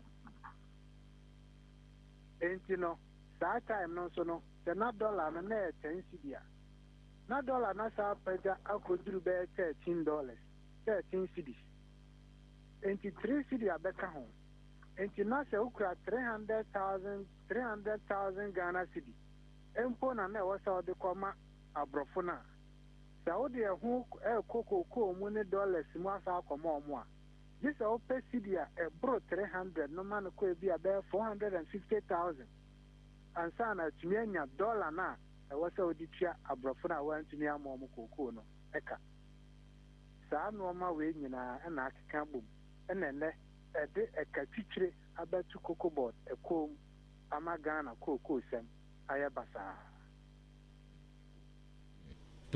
Okay, enti wadaro ma mo de amomo ye stakeholders ya ye ka kuku ya ye ka nyina mo ana mo de ba me atode akwa amanone no. Eduru ba bi ye nyane ntie se binumu eja kuku no akiridi galamsey no mo de ye. Sisi anso de nyame adom kuku yi se ne bo ya pagya mu kama. Ye tete krasa September yi so mesan apagya mu biom. Ye betimi akase yen kuku akuafo no so na sabio ye di nwanse na chiri kobri ye kuro. Enu nti na ama dodo a ne yede kɔ amanone yentumi mfa nkɔ no. Linia nya danta ne danta o. Danta ne de sika bo ano. Obi be galamsey a sika. Obi nso dia no koku a sika na ope. Enti se obekɔ ode na sa se bekɔ akɔje galamsey. So benya sa sika na wo koku no mu a. Other no wajai de koko asase akoma galamsey ni se jina say no wa bro jiska na fia odi ni fie mienu fie miensa asa nanso se odi ye koko a enfie du fie duonu na koko no da so ti ono so dikito adenti na wa se banasa esan se sika na o hwehwe no koko da ntanum no onya se sika no enti mra na me ka se ni ye tiamu se ya ntia koko piani kayia ma ye ntumi nyamfa so dodo a ye akuafo ya ntia akuafo kayia ebema koko dua akofoma ne ye tia no eno ne nsunsanso no ene ya ba bediri ene yimpo a wo ken koko hweba bi amana ne bo eda a ye convert kra ba esidi mu a enka bag no sane ye na eka no 10,000 Ghana cedis. Now, so ya come create me 2,000 Ghana cedis. 8,000 Ghana cedis. According to system. I didn't think I was a banasa. And she said, and for the Ebaco and Nimusa got 2 months. Who got 2,005 and now 3,000. Fan the same for 4,000. I don't know, man on it. Coco put 10,000. Na fe oba Ghana ni elba makia in India no man 4,000. Na nkrofo ehye finfini eye cocoa board staff ene wo ma cocoa companies enkwa fa sikatwitwiri na ene aban adenti na wo se eba ne sa enti asha asia na nka ne ye tia sa sika na ma akuafo na senka enkonko ba ne sin mene okasa na tia ya tesi ase cocoa board mpanyina nkasa se Russia obi ebe to cocoa wo Ghana esmogel mpacha mo te sa atem. Yes. 90 Russia for no mbe to cocoa na smogel no omo nim cocoa ne bo ewa amanone enti obeto na ketwa wo kuani ni ho a no de afa slow way no mbe kwa ba na akoton Togo and to enria cocoa. And so remember flower Volta region areas, even eastern region, ebe to cocoa. A son in some ton of Ghana, even 3,000 poor. Let's be the accord 10,000 woman on it. Togo a buying cry na Ghana cocoa home passport. It's not to say, ye tear what I know, ye tear said ya walk more cancosi in Yanoa. Na say at the side near, neng yamwa, ne mum. The odi ahwede be fi no de nwanse na nso baaye ono na de nwanse na baaye na nso an se omo sha ase nkakra na ye kan omo ntie no e kan so kodre ada tiri omo ko omo ntie ama omo nso ntini mfa sika ni nyina nso nkomakua ni no e san se odi ka enti anai cocoa board nyaaya nka ya 10,000 wa manani nka 8,000 kra nkod be makua ni ba na nso e ka da no ko mu no obeden watia ene ya bruka na guwa fi kwa fi ba bia ya bruka guwa na e ka chichi bia ba beto enti obede wachia epo papa no kra bia makuku ontimi ntia enti ne krakra mu no wadaro ma enhyehyɛ ya wɔso mu di gu akwan mu no opani wadaro ma o ya brani tina ama ase ye kate ne saa no wadaro ma fa kye yen enhyehyɛ ya wɔso mu di gu akwan mu ehwɛ boa ema yen cocoa production no ekɔ animu no empirempire hunu wo so wo mo ye menjini menjini and kamia say aji omo nsamumpo because yakwa kodrun pempen so say even BBC aye aban company to koko kragu and omo nya adwuma enti nhihye ba na yadigu akwan mu se sia ba bia egina pempen so nhihye papa ebetumi ede aye de aboa koko akuafo ene se koko na aye to no ye beto bo ni yi nanso ye kofa sika no we this ya sa akọ bobosia ene ye de aba beto na ye de koko na sia owa esa de akomo mo na emom sa ban ebenya ni sika ato koko na gu ho na onko bo obi bosia onko ji obi sika sa mechi koko na ma na emom ya to ede agu ye warehouse na nka ya process koko ni bi ansa na be free hampo akwa amanone no ya turning into butter ni ade broni kase o se ya raw material na ya ton no ni ya process ni anya mfaso wo ho a eno ye betumi atua koko piani kayi a chen se ye ton koko raw no na ya ntumi nja koko raw no ton wa bra da bia ya kobo bosia nso bia ba beto enti ba bia ye problem ejina no okay ya chen se ya be pesca ni ya to koko ni ya process ya nsan ya de akwa manone a ye benya bro even cocoa beans price na yenya no ye benya no more than that okay ye tunya makiani ni more that is the only solution a ye betunya ma manfo ani asa aba cocoa mu bi all right na anya sa de a ye de twetwe wo ye hu die amfa ye nkosi ba bia all right yera ma ye na se ne yemfansi ya nkomo we yemfansi ha ya dachi bi ebe san abaso ni ababa be di mu nkomo because ye kan cocoa yi mu na mo do cocoa no ya pesi ye hunu se wo mu ekotena ase no mo de policies bi sa de ba nhye bi sa de ba be implement ya ya wo mu frɛ mo gye mo the pragmatic ideas no mo gye free mo ho ana book mu de no ayesusu se no ana wo mo ye yo mate dem bia mo be frɛ me no nso meje mo so yate na emom ikadio manim kan na ikadio manim kan no ama ye don se ombeje yesusu ye atu okay yenso ye da ase anopai pa owura Thomas Kwasi ayisi kuma president edema coalition for cocoa sector reforms and ye ne kwatwetwe enkomo yi cocoa no ese dodo no ede kwama no ne so ate bag no so ate he say aye hata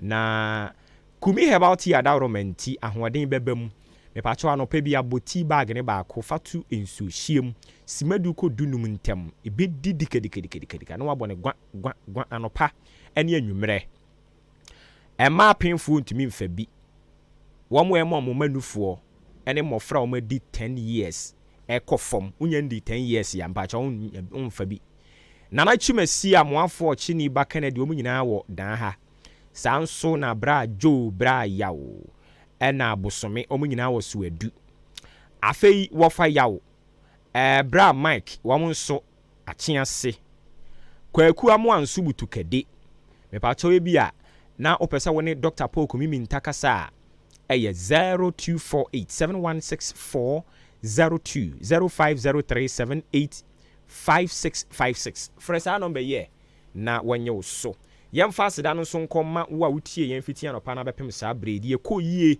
wadawroma unim ye number wo frɛ no aboyaba so de ankoyie su no atwen adwen de asi so ne nyina mu tiase nipa na efom nipa na edi eche Yesu ama enwumere yi se hwe yansi krofo yi anwoso wo mo ho ne niam ahodo aka nyina nsi dia ye besen hye enwumere yi nemum we say watching you live from Achima Boabo. Happy birthday and confirm Paul Kwaku is it Dechi anase de no Paul Kwaku Dechi anopai Star Boy so my happy birthday and confirm ma ena mo amaka ka ho nyina nso ye chiachi amo anisa